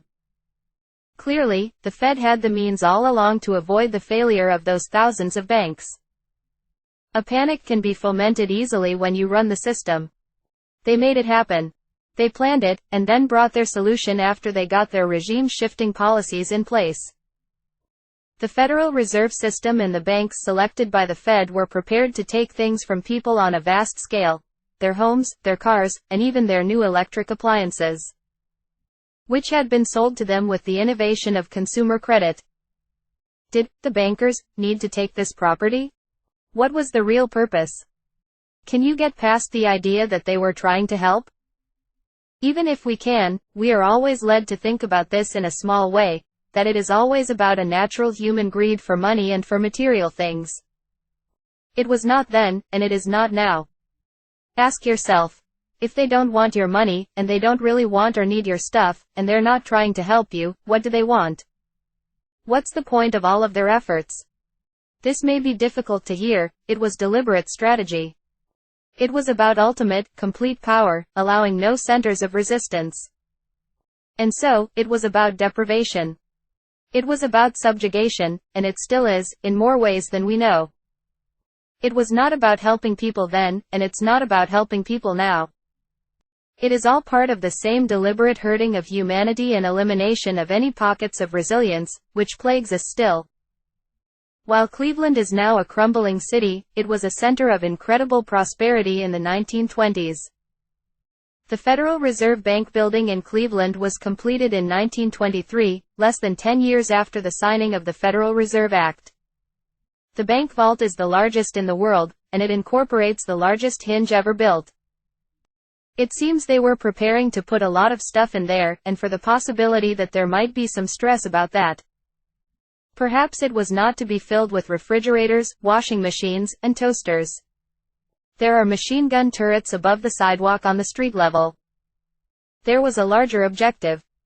The preparatory work had been laid when the Federal Reserve System was secretly planned, and with the passage of the Federal Reserve Act in the quiet before Christmas, 1913. The Federal Reserve Act set up an inevitable logic that the Fed must take the gold of the public in a sufficiently major crisis, with the justification that credit could not be expanded otherwise.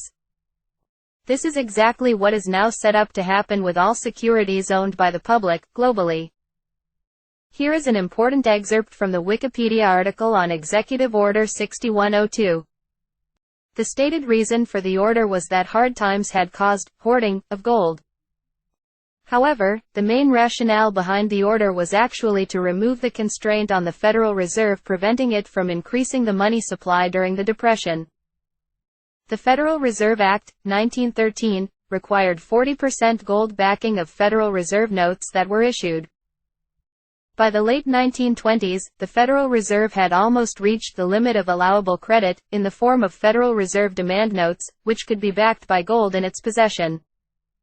The executive order to confiscate all gold owned by the public was made under the authority of the Trading with the Enemy Act of 1917, which had been enacted 4 years after the creation of the Federal Reserve. The act had been used to confiscate the property of interned natives of Germany, and more. This is described by Daniel A. Gross in his article "The U.S. Confiscated $500 million in Private Property During World War I," whose subtitle reads, "America's home front was the site of internment, deportation, and vast property seizure." Apparently all the U.S. public was now the enemy. Think about this. People who were simply protecting themselves and their families from the actions of the Federal Reserve System were accused of hoarding gold, and literally criminalized if they persisted in doing so. The rationale is incredible. You are hoarding gold, so we will take it and do what with it? Hoard it. As we have seen, once they had taken the gold of the public, they did not then use the resource to expand credit. People remained in a debt trap. The deprivation continued and even worsened. That was real enough. The rationale, however, had been planned. It was a construct. I asked my father why people had turned in their gold. He said that if you did not, you were a criminal, but further, that there was nothing you would be able to do with it because you could not legally transport or sell it.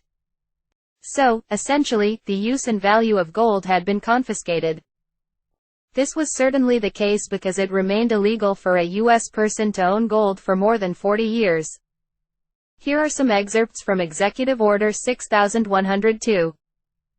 All persons are hereby required to deliver on or before May 1, 1933, to a Federal Reserve Bank or branch or agency thereof, or to any member bank of the Federal Reserve System, all gold coin, gold bullion and gold certificates now owned by them or coming into their ownership. Whoever willfully violates any provision of this executive order, may be fined not more than $10,000, or, if a natural person, may be imprisoned for not more than 10 years, or both. Note that the penalties were quite severe, and that all the gold was literally to be turned over to the Federal Reserve System. How nice. Now we can see the purpose of constructing, in 1923, the largest bank vault in the world in a fortified building. Perhaps gold will not be confiscated immediately this time around. Gold has not been targeted as the essential collateral backing as was the case under the Federal Reserve Act. In this go-round it is securities of all kinds, globally, which have been set up as the collateral backing underpinning the derivatives complex. It is quite possible that the big banks have suppressed the price of gold by selling paper gold in subsidiaries, which will be allowed to fail, while accumulating physical gold in subsidiaries, which are designed to survive. This, however, does not assure that you, as a member of the Great Unwashed, will be allowed to keep your gold, not if this juggernaut continues in motion. I recall the words of my father, who had lived through all of this: the only thing they can't take from you is your education. Only the Federal Reserve System was designed to survive and take over all assets and banking activities. Only the Federal Reserve banks and those selected and controlled by the Federal Reserve were allowed to reopen. The Federal Reserve was also indemnified by the government, i.e., the public, for any losses. And so, large-scale closure of banks and taking of bank deposits is not unprecedented. Holders of cash in banks are unsecured creditors with no enforceable claim to their money. It has been promised that there will be no taxpayer bailout this time, as if that is a good thing. Why? Simply because this will allow the banks to be closed rather than nationalized. Then all deposits and assets will be taken by the protected class of secured creditors. This is where it is going. Some wealthy people may think they will hide from this by keeping their money with the too big to fail banks. Perhaps it will seem that they have succeeded in this through the early stages of the banking crisis. However, this regime shift is designed to be all-encompassing. The big banks are organized as holding companies with subsidiaries. The purpose of this structure is to legally separate risks. A subsidiary can be designed to take on liabilities, which cannot attach to assets in other subsidiaries or to the holding company. The weakened subsidiary can be separately bankrupted. Ordinarily, the deposit-taking subsidiaries should be quite secure. But a strategy has been set up so that the deposit-taking subsidiaries of the too-big-to-fail banks can be separately bankrupted when the time comes. How can we know that? The Fed has the power to give exemptions to any bank to move derivatives into deposit-taking subsidiaries, and it has done so. It has been tested, and on a large scale. Apparently it is easily and unilaterally done by the Fed by granting exemptions to Section 23A of the Federal Reserve Act. Here are some excerpts from a Bloomberg News article from 2011. Bank of America Corp., hit by a credit downgrade last month, has moved derivatives from its Merrill Lynch unit to a subsidiary flush with insured deposits. According to people with direct knowledge of the situation, the Fed has signaled that it favors moving the derivatives to give relief to the bank holding company. Bank of America's holding company, the parent of both the retail bank and the Merrill Lynch securities unit, held almost $75 trillion of derivatives at the end of June. About $53 trillion, or 71%, were within Bank of America NA, according to the data, which represent the notional values of the trades. That compares with JP Morgan's deposit-taking entity, JP Morgan Chase Bank NA, which contained 99% of the New York-based firm's $79 trillion of notional derivatives. Moving derivatives contracts between units of a bank holding company is limited under Section 23A of the Federal Reserve Act. which is designed to prevent a lender's affiliates from benefiting from its federal subsidy and to protect the bank from excessive risk originating at the non-bank affiliate, said Saul T. Omarova, a law professor at the University of North Carolina at Chapel Hill School of Law. In 2009, the Fed granted Section 23A exemptions to the banking arms of Ally Financial Inc., HSBC Holdings plc, Fifth Third Bancorp, Ing Group NV, General Electric Company, Northern Trust Corp., CI, Morgan Stanley and Goldman Sachs Group Inc., among others. And here are excerpts from another article on the same subject. Bank of America, NYSE, BAC, has shifted about $22 trillion worth of derivative obligations from Merrill Lynch and the BAC holding company to the FDIC-insured retail deposit division. Along with this information came the revelation that the FDIC-insured unit was already stuffed with $53 trillion worth of these potentially toxic obligations, making a total of $75 trillion. This all has the blessing of the Federal Reserve, which approved the transfer of derivatives from Merrill Lynch to the insured retail unit of BAC before it was done. This is not an isolated instance. JP Morgan Chase, JPM, is being allowed to house its unstable derivative obligations within its FDIC-insured retail banking unit. Other big banks do the same. Keep in mind, when you see the scale of the derivative positions in these individual banks, that the size of the entire global economy was about $74 trillion in 2011. So individual banks had derivatives books the size of the entire global economy, and they moved them into their deposit-taking subsidiaries with the approval of the Fed. Why has this been tested on such a large scale? It seems they are quite serious about something. Is the intent to make the deposit-taking subsidiaries safer? What is the real purpose? Used at the appropriate time, this will assure the collapse of the deposit-taking subsidiaries of the too-big-to-fail banks, allowing the taking of money comprehensively, including from depositors in these deposit-taking subsidiaries, leaving essentially no money anywhere, and no pockets of resilience or of potential resistance.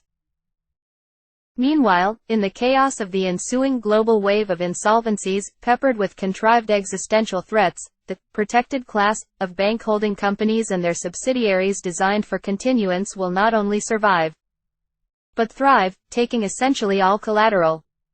This will be put forth as an imperative, i.e., that they must survive and be strong for the sake of humanity, so that the system might begin again and we all might move forward. People will be desperate and simply want the terror to stop. What fig leaf will depositors have to protect them from the protected class?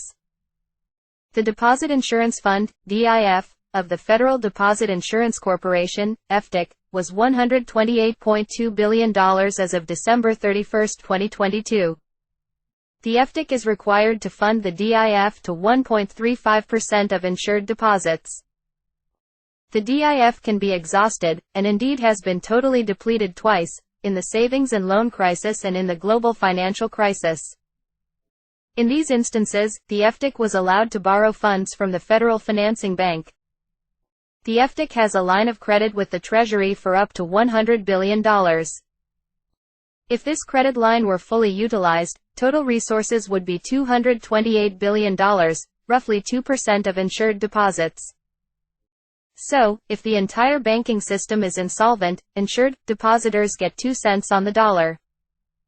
That will not go far in a widespread banking crisis, or if the deposit-taking subsidiary of a major bank is bankrupted, e.g., Bank of America and JP Morgan have over $2 trillion and $2.5 trillion in deposits, respectively. In Europe, banking union was initiated in 2012 supposedly as a response to the Eurozone crisis. This has transferred responsibility for banking policy from the national level to the EU level in 21 countries.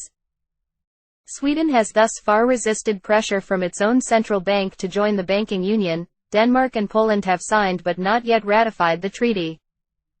The objective, I believe, was to create a construct, the goal of which is preventing stabilization of banks through nationalization, based on the simplistic argument that, as the wind down of the banks will be handled entirely privately, no taxpayer funds will be used. Resolution powers over the captured banking systems, including around 3,000 banks and other financial institutions, have been conferred to a resolution authority, the Single Resolution Board, SRB, which will execute a single resolution mechanism. A Single Resolution Fund, SRF, will be used for the exercise of resolution powers. The SRF is composed of contributions from credit institutions and certain investment firms in the participating member states within the banking union. The SRF must, by law, reach the target level of at least 1% of covered deposits by December 31, 2023, at which time the deposit insurance regime is intended to be fully mutualized among the member states. The SRF is projected to be approximately €80 billion at that point. A revolving credit line from the European Stability Mechanism, ESM, will match the SRF, stepping up total backing to 2% of covered deposits, approximately €160 billion, and thereby reaching harmonization with the level of 2% backing of deposits in the U.S. The SRB is now aiming to capture and incorporate into the SRM the legacy National Deposit Guarantee Schemes, DGS. The SRB has a problem with something called super priority. In bankruptcy, super priority claims rank with or even above those of secured creditors. The SRB has stated that the super priority of DGS makes it de facto unrealistic to use DGS funds in resolution. The SRB has further stated that the SRB supports removing the DGS super priority and adopting a general depositor preference. Why do they object to super priority for DGS? While these funds are quite small, with super priority, the funds used from national DGS would certainly be recovered from the assets of the bank, and thus could be reused. It would give the national DGS a seat at the table alongside the senior secured creditors, potentially involving the state in each resolution process. The SRB absolutely does not want that. They are attempting to force agreement that these funds will be treated as a general depositor preference, which would put any such funds just ahead of unsecured creditors, but behind secured creditors. Practically speaking, this means that the funds would not be recovered and would be wiped out in the first major failure. That seems to be the objective. Super priority is only for the protected class. The public can only be allowed an appearance of protection. The Single Resolution Board has directed the biggest banks to prepare for solvent wind down, SWD. Again, that sounds like a good thing, but given the scale of the bubble, this cannot possibly mean the solvency of the entire banking system. I suggest that what this means is the preparation of certain portions of the biggest banks to remain solvent. Here are some excerpts from the SRB memo Solvent Wind Down of Trading Books, Guidance for Banks, 2022. All G-SIBs, globally systemically important banks, are expected to work on SWD planning as a RPC, Resolution Planning Cycle, 2022 priority.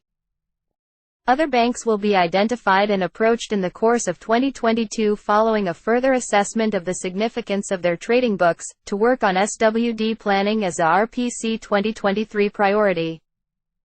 G-SIBs are expected to prepare to plan and ensure that capabilities are ready to deliver, Day 1, expectations in 2022. While other banks approached in 2022 are expected to deliver on these in 2023.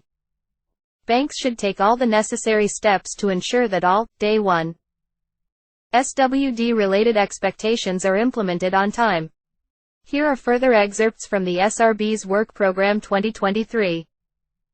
The SRB's 2023 work program is set against a backdrop of great uncertainty.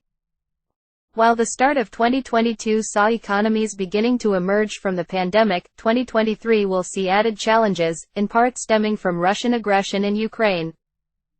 Rising energy costs have led to double-digit inflation in many parts of the banking union. Now, more than ever, it is important we finalize the work on banking resolvability and ensure that all of the goals set out in the SRB's expectations for banks are met before the year is out. This was the initial target date and we are on track to meet it. The coming 12 months will see the SRB's focus moving from the more general phases of drafting and fine-tuning of resolution plans towards ensuring that each plan and preferred resolution strategy for each bank is implementable at short notice. At the same time, crisis preparedness needs to be further strengthened to equip the SRB with all tools needed to react to a looming crisis, implement a resolution scheme and manage any necessary restructuring of the bank. It is clear that more harmonized European measures are the way forward, rather than renationalizing and weakening European financial stability tools. Nevertheless, there will always be losses when a bank gets into trouble. Resolution is not a miracle fix-all solution, rather it is about attributing and sharing the losses a bank suffers. The year 2023 will be the last of a transitional period for the establishment of the main elements of the resolution framework in the banking union. It seems that we are getting very close to showtime. An indication of the extreme seriousness of the powers that be can be seen in the SRB press release from 2022, Principles of U.S., European Banking Union and UK financial authorities meet for regular coordination exercise on cross-border resolution planning. The heads of resolution, regulatory and supervisory authorities, central banks, and finance ministries of the United States, the United Kingdom, and the European Banking Union are among leaders participating in a trilateral principal-level exercise on Saturday, April 23, 2022. The meeting is part of a series of regular exercises and exchanges among the principals of these key financial sector authorities. To enhance understanding of each jurisdiction's resolution regime for global systemically important banks and to strengthen coordination on cross-border resolution. This exercise builds on 6 prior cross-border principal-level events going back to 2014, with the European Banking Union authorities joining in 2016. From the U.S., the participants are expected to include the Secretary of the Treasury, the Chairman of the Board of Governors of the Federal Reserve System, the President of the Federal Reserve Bank of New York, the Acting Chairman of the Federal Deposit Insurance Corporation, the Chairman of the Securities and Exchange Commission, the Acting Controller of the Currency, the Chairman of the Consumer Financial Protection Bureau, and the Chairman of the Commodity Futures Trading Commission. Participants from the European Banking Union include principals from the Single Resolution Board, the European Commission, and the European Central Bank. Participants from the United Kingdom include principals from Home Treasury and the Bank of England. This level of attention from the US side is extremely unusual. I have never seen anything like this happen, let alone 7 times in 8 years. It's almost as if they are planning something quite serious. The Atlantic Council is a think tank which creates a meeting place for heads of state, military and institutional leaders. It is a member of the Atlantic Treaty Association, an umbrella organization, which draws together political leaders, academics, military officials, and diplomats to support the North Atlantic Treaty Organization, NATO. The focus of the Atlantic Council is military strategy, not economics.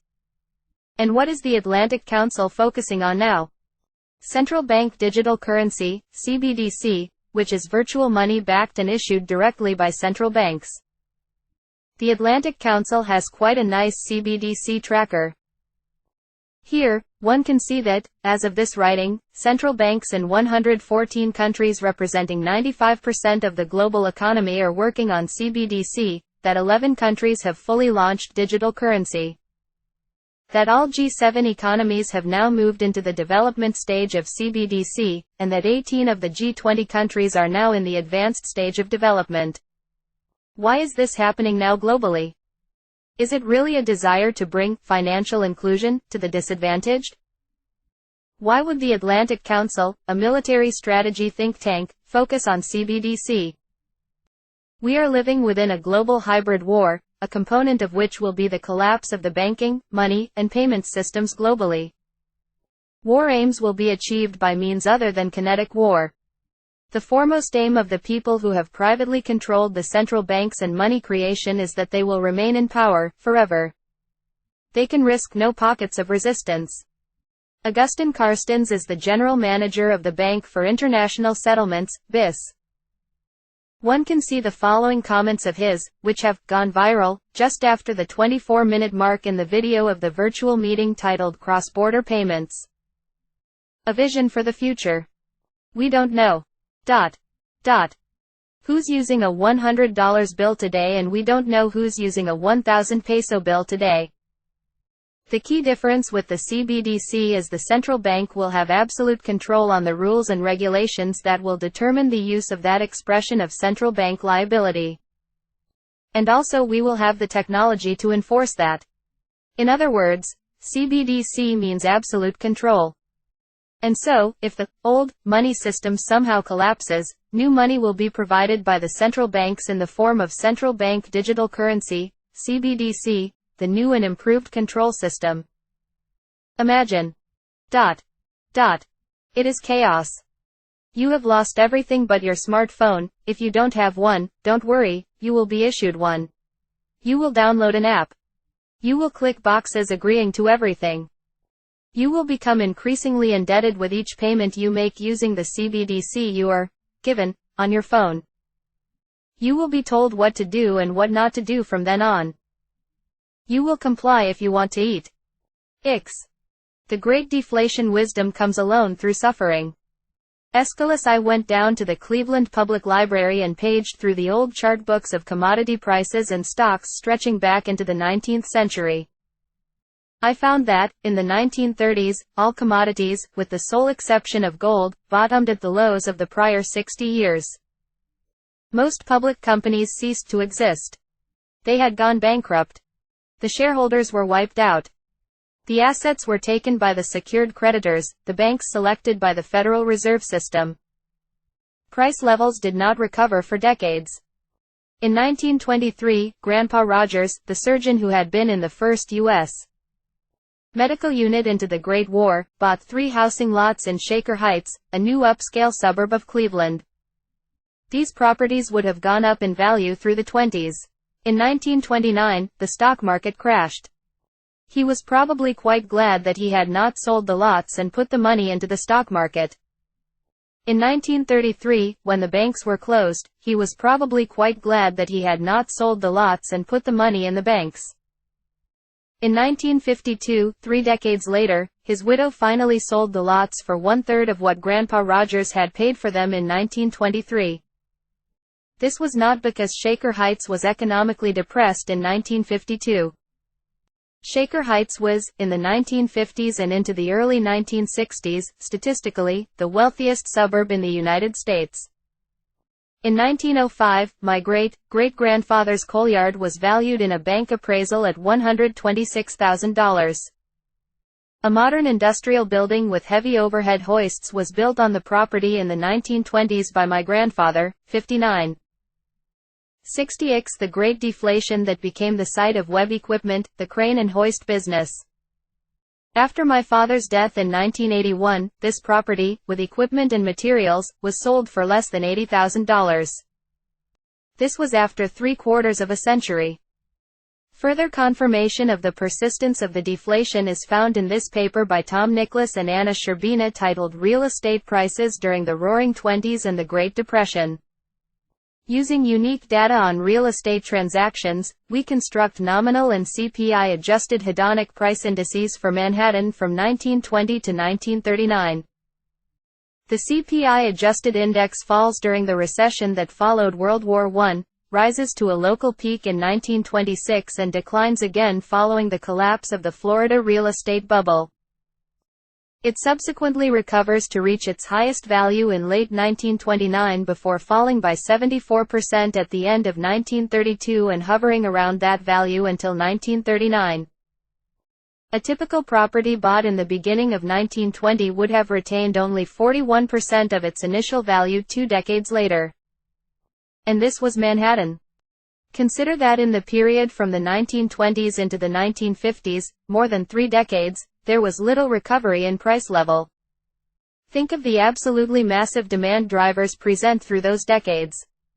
Electrification and all it enabled, e.g., refrigeration, appliances of all kinds, industrial machinery, the automobile and the associated build-out of the highway system and suburbanization, telecommunications, telephone, radio, television, air travel, a global war, followed by the Korean War and Cold War arms race, population growth.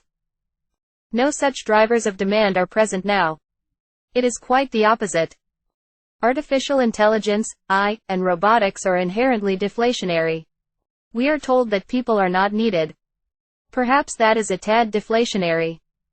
The Great Deflation 61. The inflation we are now seeing is not due to strength in the global economy. The underlying intractable problem of our time is not inflation but deflation.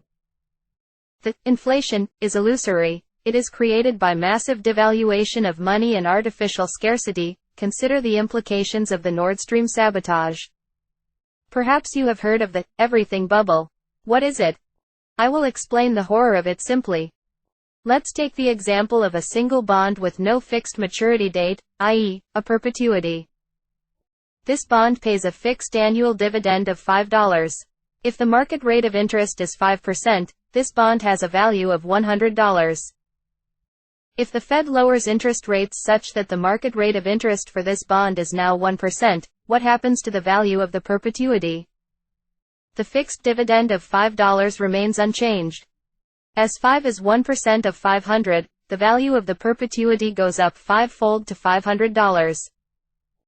Now if the Fed increases market rates back to 5%, the value of the perpetuity paying a fixed dividend of $5 returns to $100, and hence, there is an 80% decline in value. It's basic math. The entire global financial complex is, essentially, a big perpetuity, i.e. a financial instrument with no fixed maturity date. The prices of all fixed income instruments are determined by interest rates, and all equity market and commercial real estate values are similarly driven. The Fed created the everything bubble, with the justification of fighting the global financial crisis, which of course the Fed had also created. By lowering the Fed funds rate from 5% to near zero, and then keeping it near zero for most of the past 15 years. The Fed has now increased the Fed funds rate from near zero in April of 2022 to more than 5.00% in just 1 year. That the decline in global financial and real estate markets will be massive, has been made certain. This cake is baked. The financial gains of the past 15 years have been an illusion. Some take comfort in thinking that the losses can be hedged in the derivatives market. If that is the case, the losses do not disappear. They are in the derivatives complex. Epic losses will be concentrated on the balance sheets of the CCPs, which, as we have seen, are designed to fail. Some take comfort in saying that the Fed will lower rates again when they are forced to do so. Have you noticed that they are not lowering rates despite the first bank failures? This is just the beginning of such failures given the basic math explained above. The Fed is sharply increasing rates into economic weakness and a banking crisis. This is exactly what was done in the Great Depression. And they are doing this with the bizarre and cruel justification of fighting wage growth. When the everything bubble is imploded, we will face a deflationary depression, which will span many years, even decades. This coming Great Deflation is intrinsic to the Great Taking.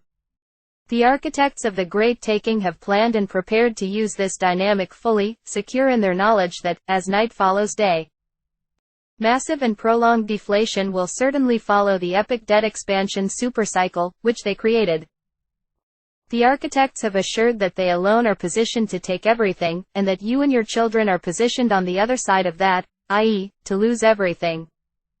To be enslaved and even destroyed by it. People will be knocked down, and not be able to get up again. That is intentional, as the populace has been systematically encouraged to go deeply into debt. Whom the gods would destroy, they first caused to borrow at low rates of interest. As in the Great Depression, prolonged deflation will assure that people who are in debt will not be able to make payments on their debts, let alone repay them. They will be trapped. All property and businesses financed with debt will be taken.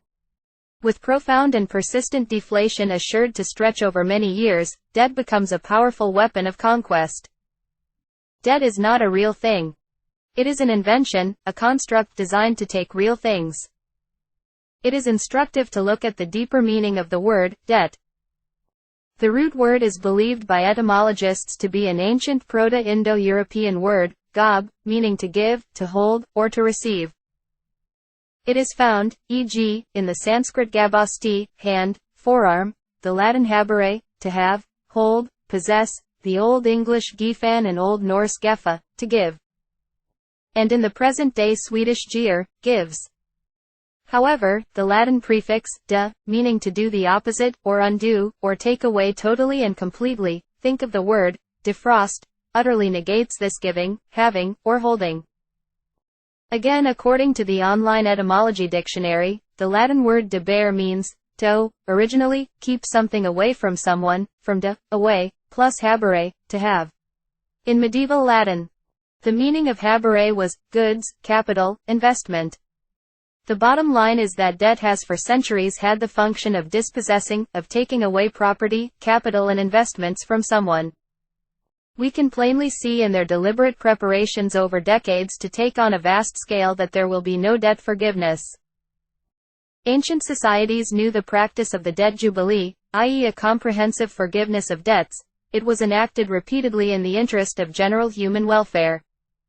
No debt forgiveness is intended now. But what purpose should the artificial constructs and institutions of society serve, if not human welfare? What must vitally concern each and all of us, if not human welfare? The powers that be have designed an elaborate legal construct to prevent individual states from directing their central banks to create the money to protect the depositors. If many trillions can be created to bail out private banks, the same could certainly be done to bail out the depositors as a social imperative. That it will not be done is a sign of the true intent, deprivation and subjugation. This Great Reset is anti-human. It is intended to fix in place a system something like feudalism in perpetuity, in which the populace is held in a state of deprivation and fear with the empty promise of safety. Wake up. We have been living within a protection racket, in which the protectors terrorize the protected. Those supposedly protecting us from the bad guys are the bad guys. Conclusion: let every soul submit himself unto the authority of the higher powers. There is no power but of God. The powers that be are ordained of God. Tyndale Bible, 1526. For his efforts in translating certain texts into the English of the day, William Tyndale was jailed in a castle just outside of Brussels, and then executed by strangulation. After which his body was burned at the stake. Perhaps one might, at some point, come to question whether the powers that be are ordained of God. One can easily know that they conduct wars against innocent people. Curtis LeMay famously said, "There are no innocent civilians. It is their government and you are fighting a people, you are not trying to fight an armed force anymore. So it doesn't bother me much to be killing the so-called innocent bystanders." As a human being, should this not concern you? What part of the organized slaughter of vast numbers of innocent people can you find acceptable? Do you believe that you are special in some way, that you were being protected, or that you will be protected now? There has been abundant evidence of great evil at work in the world, throughout time and in our present time. Do you really wish to be ignorant of its existence and operation? 64. Conclusion 65. There is an interconnectedness of all things. If you don't care about the obvious lies, the deaths of innocent children, the firebombings of cities, the suppression of dissent, the propaganda, the escalating terrorism, in which, quite strangely, innocent people are always and everywhere the target, sooner or later it is coming for you, or your children, or your grandchildren. If you know and you're not doing anything about it, or saying anything about it, it's time. It's time to start connecting the dots, because they lead to you. The wealthy assume that, because the system has allowed them to accumulate wealth, they will be protected in some way, that they are special. You are special. They're saving you for dessert. You have been allowed to chase profits while the well-being and resilience of your people have been broadly and systematically eliminated. There are monsters under the stairs eating people alive. But you don't want to look under the stairs, because you want to keep using the stairs. To not know is bad. To not want to know is worse. Willful ignorance of the existence and operation of evil is a luxury even the wealthy can no longer afford. We are in the grip of the greatest evil humanity has ever faced, or refused to acknowledge, as the case may be. Hybrid war is unlimited. It has no bounds. It is global, and it is inside your head. It is never-ending. Nothing focuses the mind like an imminent hanging, or as Samuel Johnson originally said, "Depend upon it, sir, when a man knows he is to be hanged in a fortnight." It concentrates his mind wonderfully. Hybrid war can be stopped. Stopping it begins in your mind. During the Great War, Edward L. Bernays had worked with the Committee on Public Information to sell the war to the public. In 1928, he published his book Propaganda, in which we can read this statement on the subject. Those who manipulate this unseen mechanism of society constitute an invisible government which is the true ruling power of our country. 66x Conclusion: the systematic psychological manipulation of society, begun with the evils of the Great War, has continued non-stop and has escalated to the point that we are now subject to full-spectrum, continuous psychological operations. 81 years after the publication of Bernays' book, Chris Hedges wrote the following, 54, page 51. A public that can no longer distinguish between truth and fiction is left to interpret reality through illusion. Random facts or obscure bits of data and trivia are used either to bolster illusion and give it credibility, or discarded if they interfere with the message. When opinions cannot be distinguished from facts, when there is no universal standard to determine truth in law, in science, in scholarship, or in reporting the events of the day, when the most valued skill is the ability to entertain, the world becomes a place where lies become true, where people can believe what they want to believe. This is the real danger of pseudo-events, and pseudo-events are far more pernicious than stereotypes. They do not explain reality, as stereotypes attempt to, but replace reality. Pseudo-events redefine reality by the parameters set by their creators. These creators, who make massive profits selling illusions, have a vested interest in maintaining the power structures they control. The people behind the wars have never been investigated and removed from power. They have continued in control of all central banks and money creation, and have extended their control globally. Certainly many who have abetted this are ignorant of the greater design. But the people behind the wars are, quite literally, lying, thieving killers, and they know it. To say that there is much evidence of this is an understatement. Perhaps they have not killed innocent men, women and children with their own hands, but they have deliberately caused these deaths. That this is done with intent can be known through the persistence of their planning and actions over many decades. While the scale and audacity of this criminality seems unimaginable to us, nothing is unimaginable to them. Their criminality has now reached unprecedented and ultimate scale, as its aim is the subjugation of the entire globe and of all people. Wars have always been not so much about taking things as about subjugation of populations on all sides. Vast destruction and death are acceptable to their planners. You might ask, how could the people plotting and executing such insane schemes be held together? I suggest that it has something to do with the binding power of shared guilt, of the criminal pact. The perpetrators are each and all are bound, whether explicitly or unconsciously, by evidence of shameful, treasonous acts committed against their own people. The commission of crime is a power totem among them. The more heinous the crime, the more powerful is the binding force. In the past few years, you have been living within an escalating hybrid war. Globally, we have witnessed overt media control and propaganda campaigns, censorship, including arrests of people speaking in public, monitoring of all electronic communications and physical contact tracing, brutally enforced lockdown and masking requirements. With people being beaten, handcuffed and arrested, even in their homes, suspension of healthcare services and weakening of healthcare systems, invasive testing requirements for employment and travel, forced quarantine of travelers, and coerced quarantine and vaccination of the healthy, general population. Governments dropped all pretense of democracy, and were emboldened to open despotism. There were no functioning checks on this power. The courts provided no effective recourse to the public. Governments broadly abused fundamental human rights using as justification prevention of the spread of infectious diseases, which are, in truth, a great many, ever-present, and continually evolving. And so, this justification, if allowed to stand, affirms the end of democracy and the continuation of openly despotic government. Are you able to contemplate that this may have been about more than a virus?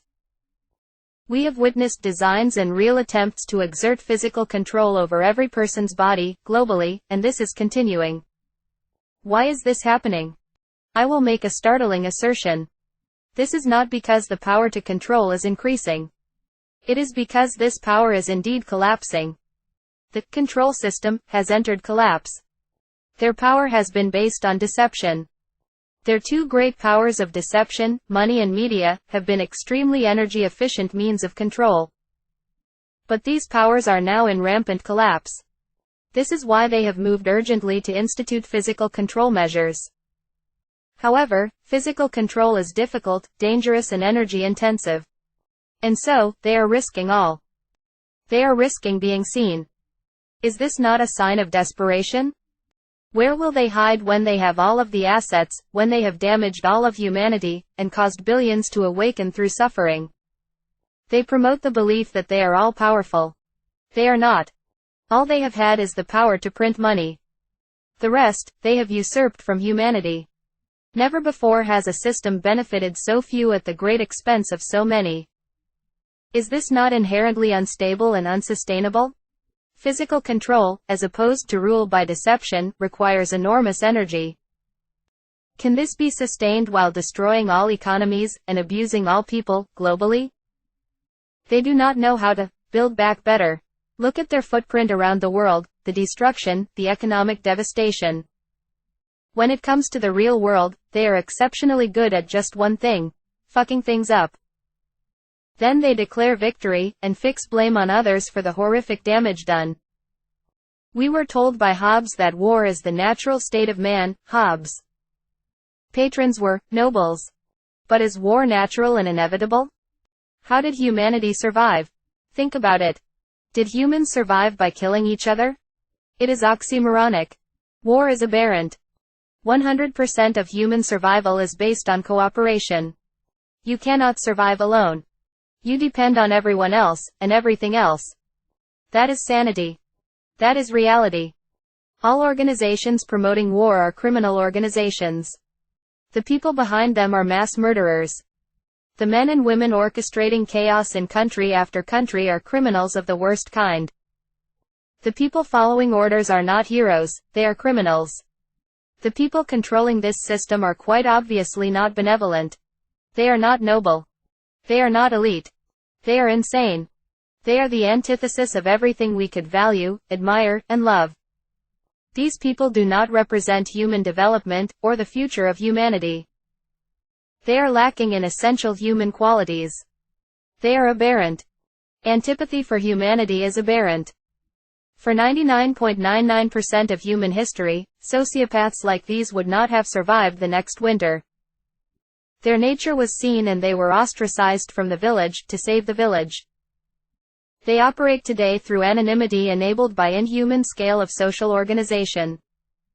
Even so, this will not allow them to continue indefinitely. We have entered a time in which their nature is being recognized. Knowledge of their existence has become unavoidable. Their grasping will come to an end, because all of humanity cannot allow it to continue. Once it is recognized, humans will bond against a common existential threat. People from all walks of life will join in common cause. We have witnessed this already. Their power structure can and must be dismantled non-violently. The masterminds will not yet be known. However, the individuals and organizations near the levers of power, monetary, media, government, healthcare, military, police, legal, corporate, operating with criminal intent toward the mass of humanity, can be identified.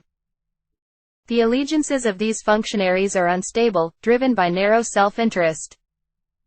By directly and personally putting these people on notice that their actions are being documented, and subject to criminal prosecution, they may be impelled to decline further involvement. This process can be accelerated. It is not necessary to wake up the majority. We are not fighting the 1%, but the 0.01%. Even without mobilizing the majority, it is entirely possible to realize an enormous advantage of intelligent, capable, activated people. If the people behind this great taking persist in their insane schemes, they will inevitably be found. It will be quite simple to follow the collateral to those who have arranged to take it. Perhaps they aren't such masterminds after all. We will come to know who is behind this hybrid war against humanity. We will come to know who controls the Bank for International Settlements, the Federal Reserve System, and all central banks globally, and hence all political parties, governments, media, and armed forces. We will come to know who controls the CIA. And we will finally know who has been behind the assassinations. Let me close with John F. Kennedy's own words. Our problems are man-made, therefore, they can be solved by man.